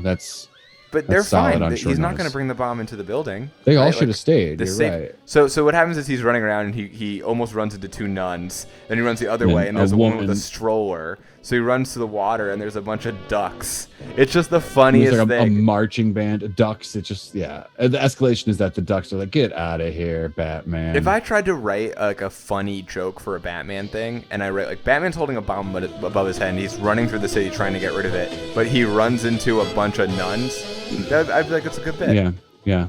There's a Moby Dick's coffee shop he just ran by. No one cares that he has a bomb. He's running like a fucking madman. I like to. Look out! Hurry, look out! And it's a suspenseful. There's like a Hitchcockian suspense to this bomb because there's no fuse. No. So there's no like, oh, I have 10 seconds. I've got 1 second. It's just like, this is going to go any fucking second. And I just cannot find any. Yeah. It feels like a Grand Theft Auto game where like nobody cares. Oh, there's more nuns. Nobody cares until like they see it and then they bail. Like it feels almost like an NPC. Like they caught an eye. Yeah. You know what I mean? Right. And what's fun about the bomb scene, on top of everything we talked about, is like, really, if you want to break it down and overanalyze it, what are we doing? Please do it. Like, you never see Batman this, like, I guess, rattled. He's either getting the shit kicked out of him or he's, like, exacting his revenge. There's not always that moment like, oh, boy, I'm really in a pickle here. Or, do you know what I mean? I think it's always, like, I don't know. It's not every day that you see him just completely fucking in a pickle. You know? Oh, it's so funny. Like even in the show, there's something a little bit more like diabolical. Like it's a bomb, it's scary, but like he's like, you know, they're tied up and some buzzsaw is gonna like cut him in half or something. Him just like you're right. It's just such a funny gag. Him just running with a bomb over his head, back and forth. It's very funny that they couldn't figure out a way for him to get rid of it. He just runs off screen and then explodes, and he's like, "Good thing I was able to do it in the nick of time." My friend the tortoise showed up. He walked up to me. He said, Batman, old chum, throw that sucker down my belly. I like the way they taste. You should have been here, Robin. The turtle came to me and he said, I'd like to die for you, Batman. I've lived a long enough life, and I think that you deserve it more than me, because I've never saved anyone. I'm a turtle. So I gave him the bomb and he exploded. This whole thing, by the way, now the Penguin is in a disguise. Oh, but they know. They know. But either way, this is like this whole like it's like an Ocean's 11 or like The Sting, the level of like costume changes, and then like Catwoman comes back, and then he must be like, okay, I'm going to do my part now. I gotta go do the sailor bit. Do you know what I mean? Like there's just so many parts to this plan. Like this is in addition to dehydrating the UN and making holographic boats and everything else. But it's very funny that they put into the movie script that the Penguin is bad at disguises. You know what I mean? Yeah, it doesn't. Because immediately it's just like, it's me. I'm a friggin', I'm a captain. And then they turn around and they're like, that's the Penguin. And Batman literally says, obviously. Yeah, like, right. Sure, yeah, no problem. New friend. Can we just get a word over here real quick? Yeah, that's the Penguin. Yeah. It's definitely the Penguin. That's the Penguin. Okay, cool. Yeah. You didn't have to write that into the movie. Like, that's a good bit that they put it in. I know. And then meanwhile, the Penguin just like, I think they're buying it. And then they this is where they lure him back to the Batcave, right? Mm-hmm. So, man, I forgot how many like two things. I forgot how many costumes the villains are always under. Do we see Joker? Does he do like a thing ever? Does he pretend to be some funny boy? No, I don't think he And does. then Robin's hair is just always so fucking well combed in every single scene of this movie. That's fuck machine Burt Ward you're talking about. Do you know what his book was called? I remember this. What? I think it was called My Life in Tights or something. And then it's got one of those horrifying like longer subtitles where it's just like, yeah, like, you know what it should have been called? What's that? My Life Was Tight. Dispatches from a Fuck Machine. Keeping it tight, the Burt Ward story. It's Boy Wonder, My Life in Tights. That's what it was. Man. I don't even know what's left in this movie. I feel like I've been watching this movie for a lifetime because of all the time we were trying to set it back up. Right. I feel like that was one of those things. Like I remember, like, when did this book come out? By the way, I'm on the Goodreads page for it. Oh, they gave him Bat Wake. That's good. 95. So I was 11 when this book came out. No, I was 10. I hadn't had my birthday yet. I was 2, maybe 1. There you go. And so I super knew this stuff from cable reruns and stuff. But I feel like Burt Ward, like I saw him on some show plugging his book. It was probably like some late night talk show or something. And at 10, I didn't want to hear about like that's a little early to have the innocence of 1966 Batman, that innocence punctured. You know what I mean? Mm-hmm. And I still enjoy it. I guess it was just like a hard thing for my brain to make sense of. Like, wait, so when you weren't robbed, I don't know. The 60s, man. The 60s, baby. How did the show play in the 60s, do you think? Was this like 24 to people? Were they like, oh, shit? I think that's what I'm saying. Like, I think in the 60s, people were like, this is a funny comedy show. Funny comedy show. Yeah. Right. And kids were like, this is 24. Kids were like, this is Jack Bauer. I'm telling you, dude, I think people at the time were just like, how funny is it that there's this guy who dresses like a bat? And that was all you needed. What is the Penguin doing? Is he doing a fake piss test right now? Or what is he doing?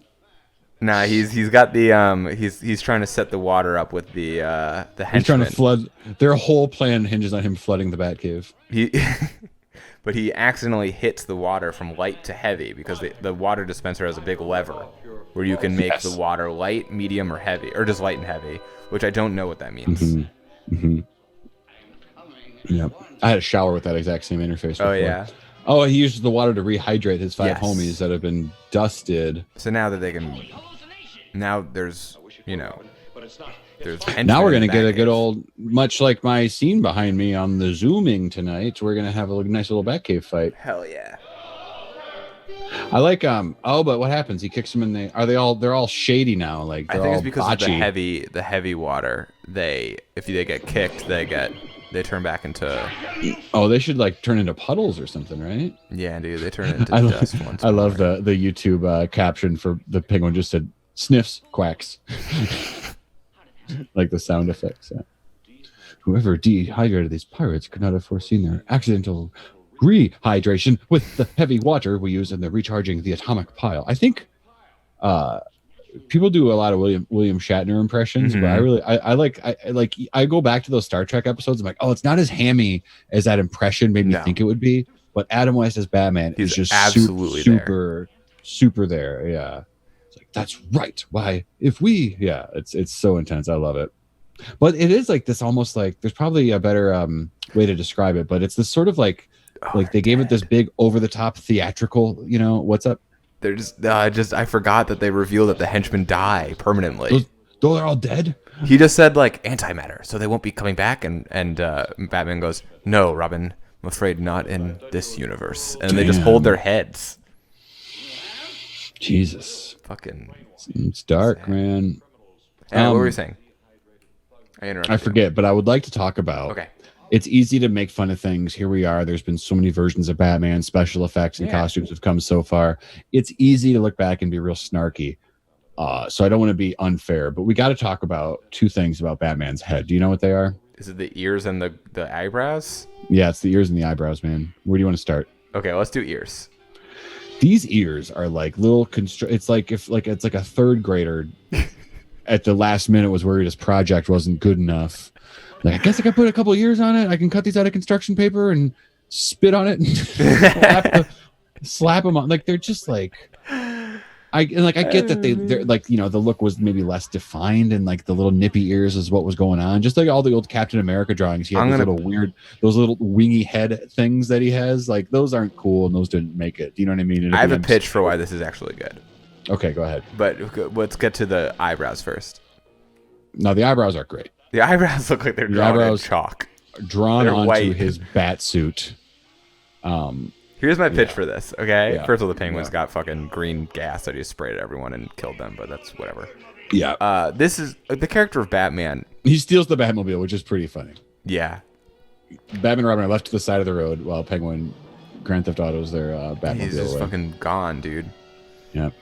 Batman famously... Oh, I forgot that they take the anti-penguin gas pill.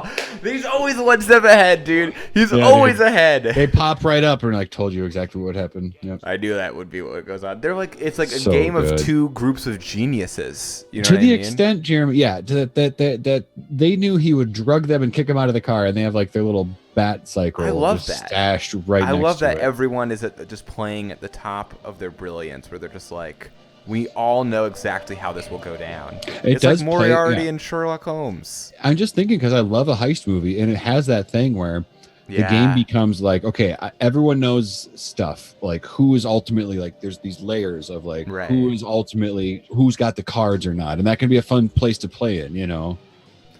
Yeah. I like. Oh my God! Look at that little buddy car separate. Yeah, and this guy who's like works. Colonel Sanders just hangs out at the copter all day.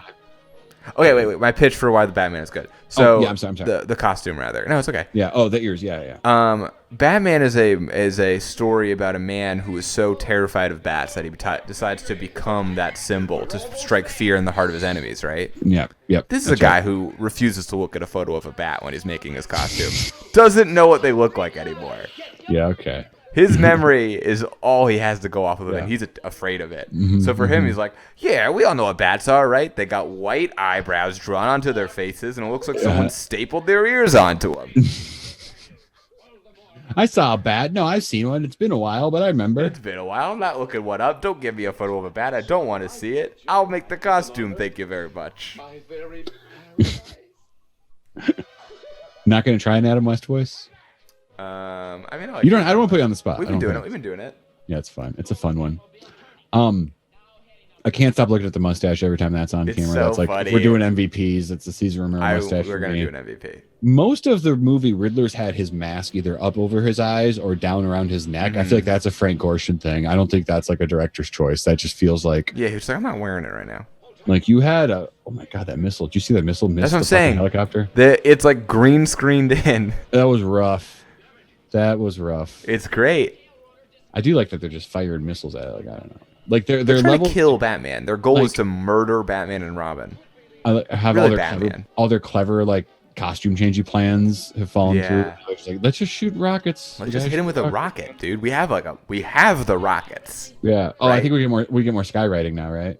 I don't know. Now, how much do you know, Jeremy? Does skywriting happen? I know people fly things behind it. No, people do skywriting. People write stuff. Kurt Vonnegut hired someone to write something funny. I forget what it is now. Right. I think it was like, help, I don't know how to land this plane. Yeah, that's right. Okay. What is the practical use for that? Is it only just for hire just for bits? Fun, man. Yeah, and advertising. It's just the best way to threaten a city. It's honestly advertising. Like I don't know. Maybe because you don't. I grew up on Long Island, which is a very beachy area. So maybe this is why you're less familiar. But a lot of times you'll be hanging out on the beach. You'll be like, oh, look, a plane. It's spelling something out, and then it'll be like, save 15% on Geico.com or something. No shit. That's I've never seen that in the real world. So that's a good ad. Like I believe you, and of course, but also like that to me is like, wow, what's it like to see a comic book in real life? Like that's what that feels like to me. You know. Yeah. Oh, they fucking go to the foam rubber wholesalers convention. They crashed into the foam. That's like a Simpsons joke or something. Good bit, dude. Crash it's like your helicopter at the mattress convention. Yeah. It goes up white and comes down yellow and white. An egg. I love when Robin just nails it. Sometimes he's so smart. Sometimes you're just on it. How do you divide 17 apples among 16 people? Make applesauce. It's like we're not even gonna. I love. Teeth. The best part is the leap then where it becomes, that's right, apples into applesauce, a unique mixture. And then what else? An egg, a container of our hopes for the He's future. taken the mayor and he's mixing him into a bowl of concrete. Let's go. So yeah, right. So the United World Organization, which clearly like at the UN, they get there from egg and applesauce. They're smart, dude. They're all smart. They're not. It's not for us. You know, Riddler's not trying to get Mark and Jeremy to get his puzzles. He knows that he's a super genius. Batman and Robin are super genius. They're working on a level of intellect that we're not at. Mm-hmm. The world's greatest detective. But also, Robin's the one, boom, boom, boom, you know? Yeah. Who's the world's greatest detective? I guess riddles and detective work aren't the same. They're Robin not the loves same. the crossword puzzle. He's always doing riddles and shit. Yep. Can I pitch you my Batman character? Because it's hard not to know my villain. It's hard not to notice that the Joker and the Riddler, not the same character, but like, you know, they're in the same ballpark a little bit, right? Jokes, riddles. There's emphasis on comedy, which I appreciate. Oh, look at that great scene of them running. That's another staple. That's on the stream. On the stream here, yeah, just them running in front of a green screen. I love it. I think they run across town a lot. For people that have every feasible vehicle that was invented in 1966, so often they're just down to boots on the ground, you know? Hell yeah, dude. I forgot what else I was rambling about. I think the Riddler's hot too. He just, dude, I like it's the confidence. He's always the pink highlights. I like the pink highlights of this particular outfit. I like all the color choices, really. They're like, all very good. Catwoman looks great in like all black next to all these like very fluorescent people and stuff like that. The Joker's pink is also really cool and vibrant. Never have they read more as just like giant children, and less as evil villains. Like they're all just like, this just feels like I'm watching like the Little Rascals all play make believe or something. You know what I mean? Like just children playing. I love that Catwoman just has a cat with her, carrying a cat. Yeah. Joker's got the dehydrator. Riddler's blowing doors open. Catwoman's like, sorry, I'm Catwoman. Yeah, I'm Catwoman. So I have a cat. Penguin's got a Robin mask on too. What's going on? Did they get a deal on these? Nah, oh my god. He just does some fucking powder shit. Penguin's evil. Penguin's scary, you know? Definitely the scariest of them in this point. Wow. It's so cool that I've said this a lot, but because I don't know, you know, I know that like Cesar Romero and Frank Gorshin had things, but Burgess Meredith, I think, had a lot more after this maybe than a lot of people. You know what I mean? Like it's like Rocky and stuff like that. I know him from Rocky. I know him from that Twilight Zone episode, which granted was before this, but yeah, it just feels like every time I watch this, I'm like, damn, what a get, man. Burgess Meredith is the Penguin. How fun. Big shoes to fill. It's great. I don't know enough about these people. I know Cesar Romero was famous at the time, which is why he was able to pull off the mustache thing, where he's just like, I'm not doing it. And they're like, you're Cesar Romero. So we'll just paint over it.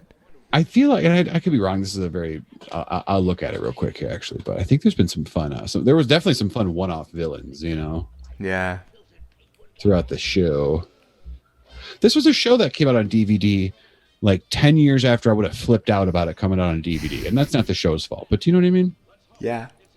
Like, it's just the moment was a little bit like, dude, there was a window that you really could have... I'm looking real quick at who else showed up throughout the show here. This bit is so funny. The just real quick, their take on the United Nations is just a bunch of people yelling in different language at each other. It's very funny. And it's like way less. It's like smaller scale. It's like guys in one office room. Like 8 guys. Not the whole thing. Yeah. One guy's just banging the table. I like that they're all idiots. Yeah. Okay, Roddy McDowell from Planet of the Apes shows up as as Bookworm in one episode. Art Carney from The Honeymooners. Ed Norton plays the Archer. That's fun. There's some fun stuff in here. Kryptonite in the chat is saying, did Jeremy make his pitch on Batman's ears? Real quick, it was that Batman doesn't know about because he's too scared to look at a photo of them. Yep. It was pretty good. Yep. It wasn't, perfect or anything. Oh, this was a good one. Egghead, Vincent Price. That's a huge one. Oh, wow. Liberace played someone named Chandel. I don't even know. Bring the show back, dude. I want to write for this show. Bring it back. So one by one, they are disintegrating everyone to dust, and no one has noticed. Yeah, they just keep arguing. They're so, because the political system, Jeremy, is one that we don't even notice what's happening to our brothers and sisters to our left and right. We're just arguing. Right. We're being turned into dust. They're right. That's all I got.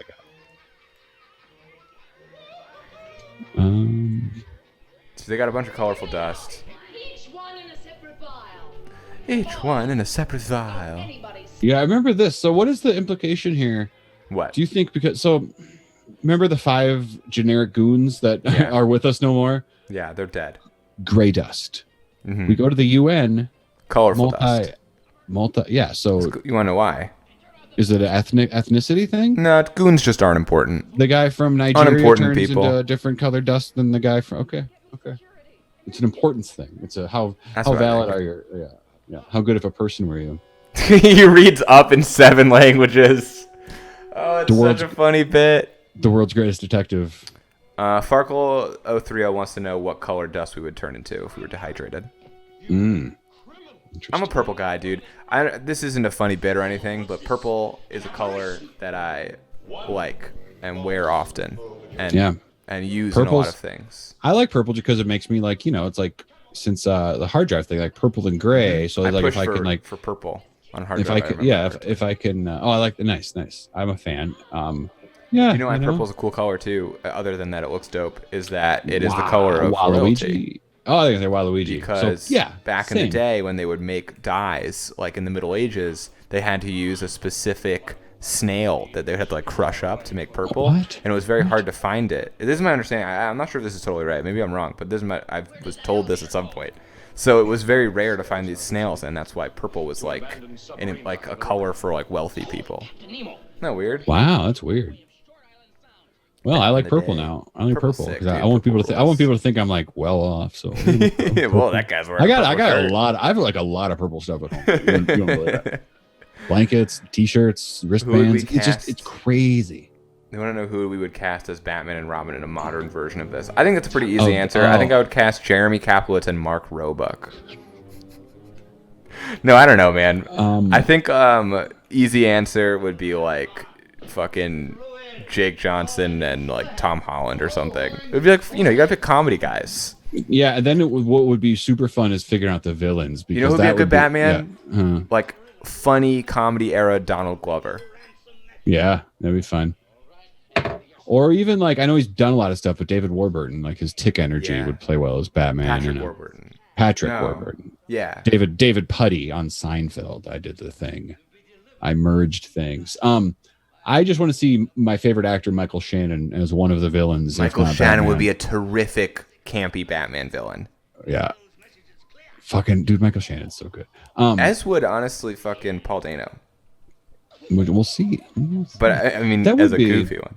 Dude, I would like. I know, like every time, it's like it's easy to be like, oh great, another Batman, another Superman, or whatever. But like, if they were like, hey, new campy Batman, I'd look at it. I'd be excited. I think there could be an audience for it too. There is, as Jack of the Knights is pointing out, there is a cartoon. I haven't seen it. I've heard. I've wondered about that they've sort of It sounded like it was a little too reference heavy. Like, hey, remember when this was a thing? I'd give it a shot, but I do worry about that. Like, it's tough. It's tough to try to bottle a lightning or something like that. Mm-hmm. But I haven't seen it. I should give it a chance. It's being recommended to me. I'll watch it. But we lost Adam West, right? I think is Burt Ward still with us? Yeah. Do we still have Burt? Maybe Burt plays Batman as an old Robin who has become Batman in the very campy version of Batman Beyond. All right. That's the pitch. Oh, great. That's I love the pitch. Give me $1 billion. Yeah. Burt Ward's 75. Mm-hmm. Yeah, he'd be a great old Batman in Batman Beyond. Yeah. He was once the Joker. Wait, I got an idea. Robin. You ready for this? Beyond Batman Beyond. Have they done that? Oh my God. That's crazy, dude. That's blowing my mind right now. Mm-hmm. Yep. There it is. They're back in the water. It's kind of surprising how much water there is in this Batman movie. Dude. Right? This is the third Batmobile water scene. Mm-hmm. What happens when your villains all team together and they get a beachfront property? Right. And part of the problem is that it had to be at the sea for Catwoman. That's right. Again, her involvement, really, they had tanks, they were going to do a whole bunker thing, but Catwoman answered the call, and then we thought How do we she'd get be her more involved? effective. Like, well, at least she'll help, certainly, right? Certainly she won't be carrying a cat around when the shit hits the fan. You'd be wrong. You'd be so wrong, man. They have a lot of fun, and it's cool. They really do make a lot of like practical effects. It's just like this just seems to me like, like I said, with like sideways camera, stock footage of missiles, maybe some green screen. Kind of comes together though, doesn't it? What is your take on the music?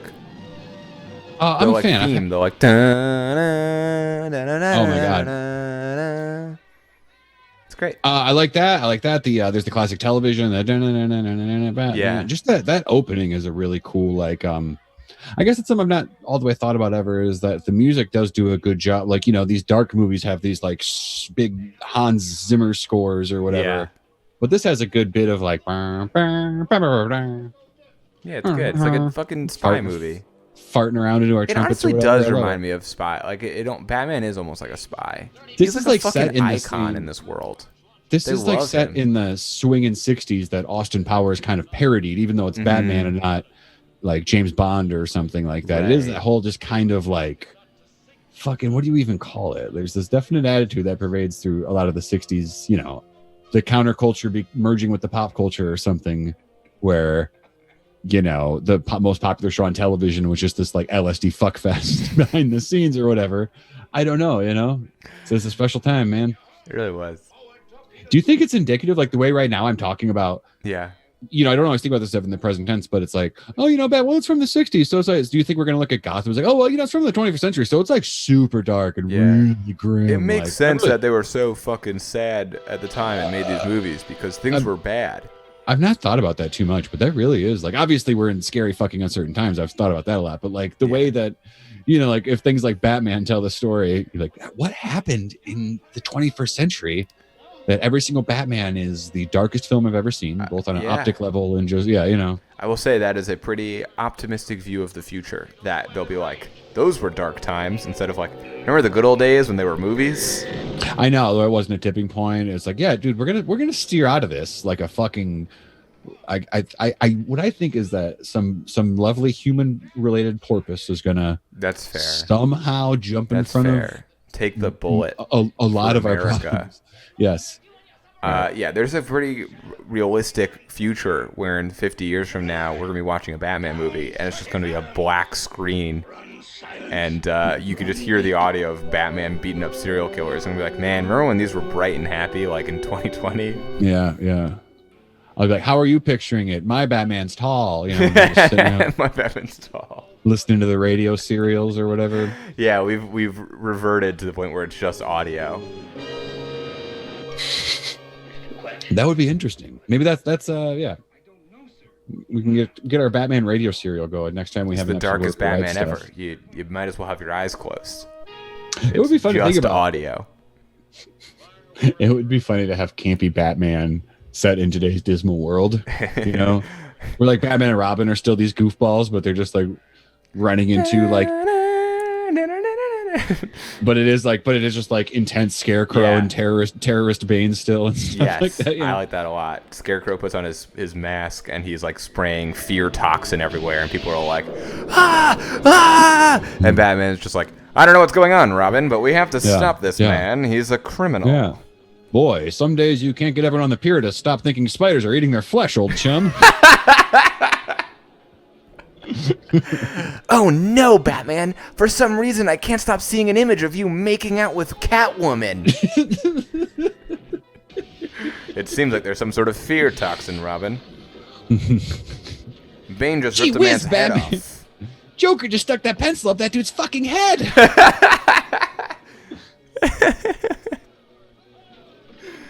Oh, That's what the Dark Knight needed, was a guy just going gee whiz once in a while or something, Holy dilemma, Batman. Joker has given 2 boats ignitions to blow up the other boats. One's filled with criminals and the other one tourists. Yeah. Holy suntan lotion, Batman. I think Harvey Dent fell asleep in the sun. on one side. I want to see. Fuck it. Fuck these bits. What's going on in this movie? Their submarine has seen better days. That's a great thing too. When you get these 4 great actors I love a good like, the camera's moving and you're just, it's like a Star Trek thing, like just super sell this boat sinking, you know what I mean? But they do. Yeah. I'd be lying to you if I told you I knew what happened. They've been I don't know. They're circling. the bat around boat them. is driving in circles. They have like some sort of bat machine They're, that like. they're making a whirlpool or something. Yeah. They're making their submarine surface. You want to go back to Burt Ward and Christopher Nolan, or do you like the? No. This is good. I love that the submarine has feet. Yeah, Have we mentioned that it looks like a it has penguin? little. Like, it's funny It is the penguin's submarine, right? Yeah, I think so. I think The it's penguin has the most stuff. Like he's kind of financing this whole thing. Yeah. Whose place is it? You think it's his place on the water there? Must be. If it's his sub, Absolutely. you park it and This is a very tiny submarine, I'm realizing. yeah. Yeah, all their stuff looks like the bat, all their like helicopters and stuff. It looks great. It also just looks like little like G.I. Joe toys or something. Yeah. Just really little rinky dink like bathtub. All right, they're gonna fight each other, and it's gonna be fucking awesome, dude. There is something too, if you let yourself go there. It's like, even though these fights are like, they're cute and silly, the fact that they get so excited about violence, like that kind of is fucked up to me a little bit. Like, oh, we're gonna go down there. We'll have a think few it's rounds. fun. Oh, my Batman. They're all just And hanging yeah, out. They fucking live This for guy's this. got a It's like, wrench. Here's the I've been- pows and waps. I've been cooped up at sea. I just want someone to touch me, even if it's a thwack up the ass. Here we are. the He first just got proper- whacked up the ass. The first proper with the sound effects, the words. This is like some comic book. This is Wait, are you just on that right now? the fight. Yeah. Because there was a big thwack up someone's ass. Oh yeah. I said that post thwack. Yes. Okay, I'm okay, sorry. okay. Yeah. I was very But impressed. yeah, just this is like, I don't know if I can think of one single, like, if we're being super honest about this being a good thing, like, is there one single like trick that's ever made an adaptation feel more like a comic book than that cool device of pow, thwack, boom? It's dope. Like, it's fucking great, man. It feels I mean, like a obviously comic now book. they've pulled that off a little bit more with like modern movies, but then back in the day, this was a cool way to do it. Mhm, We just said mhm. irk. Yeah. Catwoman's It gives doing it, nothing. what it does for the tone of this is just great. Where you could have, and again, I was joking, like this is a violent thing. They're throwing people off the boat. They're throwing a fucking Also, cat around. that is a real cat. This is a real cat. That is Adam West is holding a real cat. It's not fake. He's doing cat's like not he's happy doing about doing it. some of his bomb work with this cat. This cat is desperate to get away. He goes to throw it. He's like, "Oh, there's nuns over here. Oh, I can't Oh, throw this my cat in the God. water." No, they're doing some bits. They Yeah, do some but yeah, great it's like stuff. it's a great way too for the show to shift into violence and not lose its tone. You know. Yeah. Oh, that was the most unlooking like Frank Gorshin man I've ever seen. It looks Dressed like a bunch dressed of- like the Riddler jumping into the water. Yeah. That was the worst. Bon voyage, Gosh, pussy. pussy. He puts the cat on a life raft. It's very fun to just watch. The first time that was ever said on that set. Hello. Yeah. Usually it was bonjour pussy. Yeah. Right. This little sword fight. It looks like a bunch of kids playing. Yeah, man, big time. This is the vibe of that. So maybe that's why like this show blew my mind when I was a kid, and I didn't think about like, oh, this adaptation isn't like you're just watching it, taking it Yeah. at face value. Like this is 30 years old and the best thing I've ever seen. I love the cut back to the cat just meowing. It's so is good. just No one looks hurt. Like they're just hanging. And it's just like, yeah, it's like you're playing dodgeball with your friends or kickball or like dodgeball, because Yeah. then once you're in the water, everyone seems like they're getting along. We're like, yeah, we're all Yeah. out. We're all out. Everyone that gets thrown overboard. It looks like a pool party. We're going to draw new teams after this, pick new teams, Like, right? Oh, I guess, no, he punched Joker in the water, but it's funny that they're all just kind of It's clearly very trying funny. to swim. It's also just So great. bad. They're splashing each other. It's very funny to just see like the Joker punch someone. I've also never noticed. You definitely couldn't tell this back in the day, but you can see the wall being fake. Like you can see where it's paper. Yeah. They're just Which on is like, really it's like funny. the Truman Show. They've hit the end Yeah. of the world. Oh no, he's gonna notice Catwoman's face. My girlfriend. Wait a Why they minute. dress you up like Catwoman? You've been tricked, Hmm. Kitka. I love the real-time commentary of the punchy things. Robin says, "Holy heartbreak!" It's just Yeah. like, this must be a whole moment for you, Batman. Robin, if you could just leave for about 5 minutes, you're pissing me off. Holy awkward situation. I better learn to read the room, huh, Batman? Anyways, I'm gonna poke her in the face and make sure she's not a robot. Stop it, Robin. What is he I'm- listening to? I'm falling out of love right now. He just looked off into the distance, and there's Yeah. like sad music playing. Like, he's such a weirdo. Where he's just like, she was the love of my life, and she's like, dude, we went out one night. She doesn't know, right? Right, she doesn't know. At this point, she still thinks it's just Batman. They were swindling Bruce Wayne, Mm-hmm. the millionaire or whatever, and then right. That is the fun stuff, though, of a lot of Batman, Catwoman stuff. Like I think about Batman Returns and stuff. Is that like attracted to each other as people, forced to fight as comic book characters? You know, Yeah. it's interesting. It's very interesting. Very Perfectly interesting. perfect. I look at him. Oh, he saved all that colorful dust from falling overboard. Hey, did you ever get a look at that Burt Ward dog food? It's really gonna blow your mind. Oh, I'm gonna have to. I'm afraid to change tabs. Oh, sure. That's a great point. I like how some people don't have as much dust. Like, why I is know, the is that blue a body? guy I was saying, half is that the a body? size of the orange guy? Is that body weight? Is that your don't know. is that your like your smarts? How many things you know? Oh no, I forgot. They Oh dropped- no! Oh my God! I totally forgot about that. And he Oh, he sneezes. sneezes. He falls. He's face down in the UN, looking like Tony Montana, and he sneezes into it. The fucking captain from earlier pops in. He destroys Oh, don't worry. it. It's but fine. luckily, there's a super molecular dust separator that Batman has. Remember, Robin's like, "You're not going to need this thing. Why don't you just get an air conditioner? We need it." No, we Hang on, Robin, we hang never on, my know. young liege. The temperature will never save a life. This could. Yes, Commissioner. What progress, Batman? The news is they're filming Commissioner Gordon calling Batman to see what's new. This is what the news used to be. Tune in at 6:30 where we're gonna call Batman and see what he's been doing. That would be news, though. That would be news. Oh, yeah, if dude, Batman that's- was real and you had his number. That is crazy. Where it's like if Batman was real, nothing else would be news, right? No, we'd be losing our fucking minds every day. And it would seem weird where it's like, look, it's cool that he beat up that mugger, but like, there's so much worse things going on. Why is it just the pickpockets that are I getting- love that the president doesn't have Batman's number. He has to go through the mayor. Mhm. Whatever the fuck this guy's name is. That's right. The commissioner. Commissioner O'Hara. So who installed the red phones? Do they kill him That's a good afterwards? question. I don't know. They fucking bonk him, make him become Alfred. Yeah, they bonk him. That's who every Alfred is. It's just the people. The people that installed the red phones. Yeah. That's right. That's right. So there's always like something like Batman and Spider-Man. They're cool because at this point there's been so many versions that you can be like, oh, there's one version where this happens, and it's by no means like the official canon, you know. I wonder if there's ever been one where Alfred died off or something. You know, I just want to see Batman making a sandwich or something. Oh man. Look at Robin with his. Look at these guys with their masks down. What's the I know. point? Come What's on, the point? dude. We all know now that how masks work. Look at Batman's under his nose too. Come on, dude. Batman would not do well in COVID. I love they're Right. wearing gloves over their gloves though. It's Gloves very over their funny. gloves. Oh my god. He's wearing a lab coat over his costume under But the the utility belt. He put the belt on over his white lab You coat. gotta. Dude, that super molecular dust separator paying for itself. We just Yeah, no, super good to have around. Why do they have to wear it when they're in the Batcave?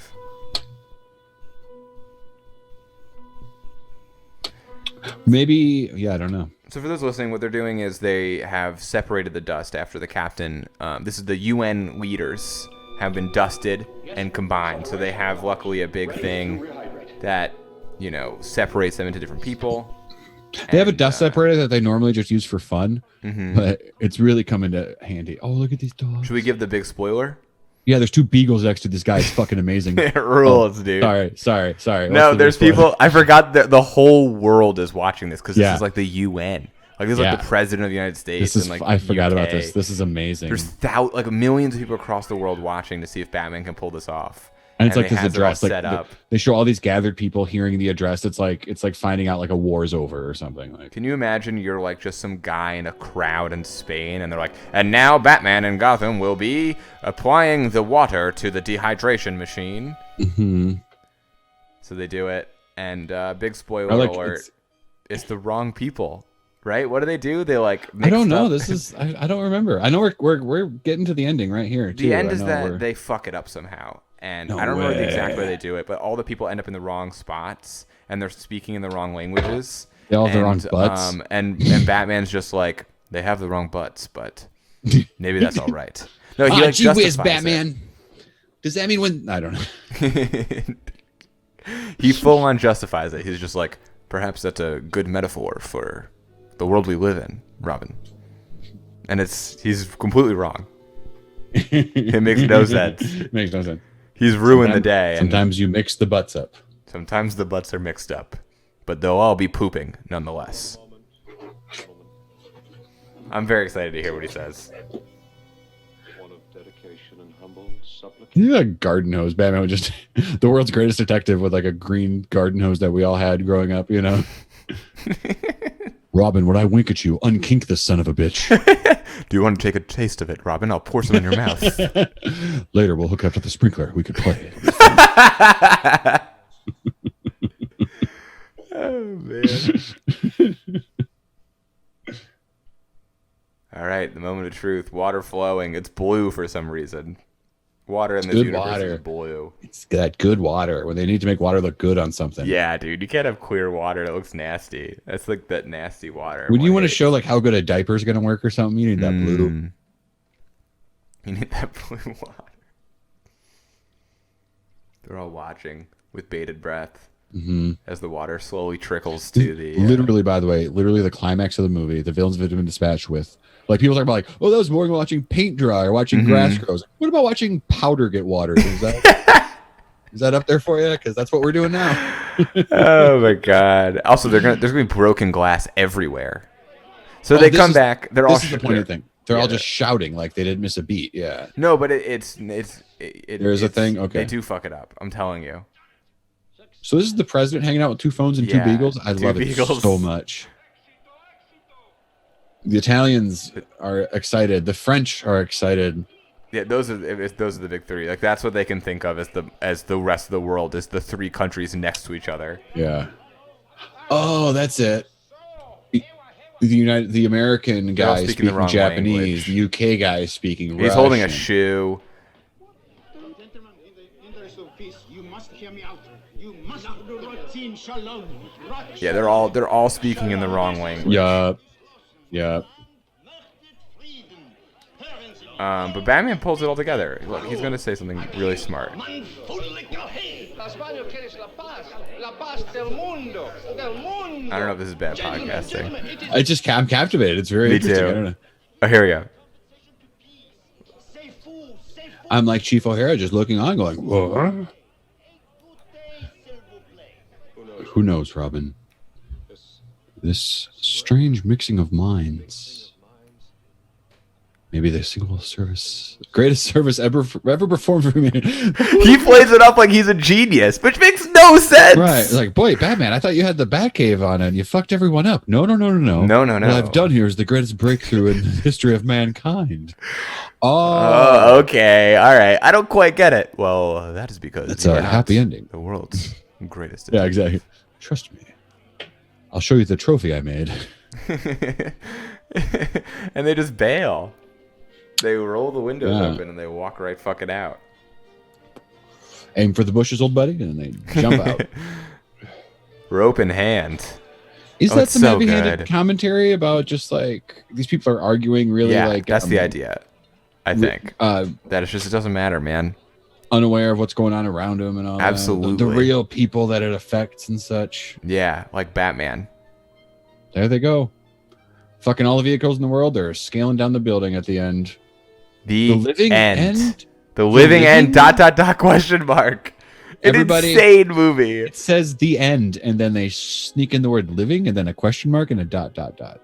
What does that mean? Couldn't tell you. Oh boy, that's it. I have That's two it, big folks. questions for you, Mark. That's the picture. Yes. what would you rate this out of 10, and who is your MVP? It's a 10, and it's.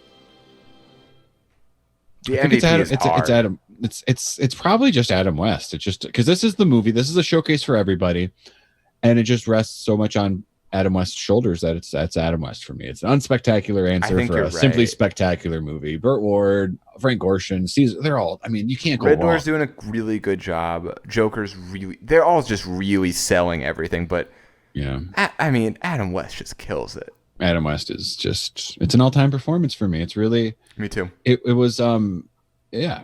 I won't go on too much. We've went on and on. That was fun. That was good. It's a good really movie. Was. I thought about this earlier. It was fun. It's fun. We like good stuff too. I was thinking one day that that like we talk a lot about dumb shit. It's like, Jeremy and I, we talk about good movies sometimes too. It's just not that interesting. So I know I don't think we'd ever become that as a show. No. But it's fun. I'm looking at the Burt Ward dog food, and it looks insane. Yeah. And It's too much. I discovered that by just like seeing it, like looking for like my dog's normal food and be like, wait, what? You know what I mean? Like, why is this on the shelf next to like the fucking whatever else? Like the only other celebrity on dog food is Rachel Ray. And, like, that makes sense, I guess, more than Burt Ward. Ridiculous. But like it looks like they do good stuff and everything. It's like they put all like it's like look how healthy these dogs. It's weird. It looks like this might be a Midwest thing or something, but like it's like the bad placemats at a bad diner. I'm saying bad a lot, but I love these things. But they're just like a hodgepodge of local advertisements and stuff like that. Like it really has a thrown together look. It's very interesting. Gentle Giants, check it out. New sponsor, we hope.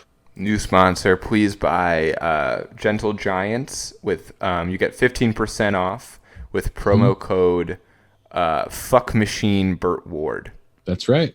The secret to his 75 years. I think that's where we should end this podcast. It has been very long.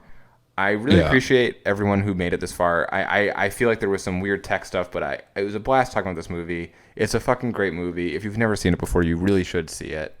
It's great. It's really great. Sorry for the times we weren't really talking fun about Batman shit out there. We also might be early next week. Should we mention that quickly? We should mention that. Should mention that. Next week we are interviewing someone, a guest. We should just say, right? Maybe not. I don't know. Whatever. It's not someone crazy. It's the guys who made. It's Josh Rubin from College Humor, who just put out a horror movie, and they need the time, and we're gonna do an early stream, 12:30 p.m. EST, baby. Yeah, we're going to talk to them on October 1st, week from today, the day their movie is premiering on Shudder. And October really is cool. Just what a wonderful month to like, even if you don't already have Shudder. I know I sound like a show right now, but it's just like fucking Halloween, man. Fire it up. I think that this was a bizarre situation where YouTube, for like the first time in years, shut down in the middle of our stream, which wasn't really anyone's fault. Other than that, I think this was really fun, and I think that we should do this with other stuff, maybe with the Mario movie or something like that. It could work. We'll see. And thank you to everyone who's been hanging out, who's been listening as we fart around and obviously try different things on this show. We'll do our best to listen if you're nice about it. Oh, I didn't look if we had any reviews. We do have one more if you want to read it in Toad's voice. Yeah, let me find it real quick here. It's a weird one. I'll leave it to you. Okay, I'm going in blind here, everybody. Then we'll wrap up on this.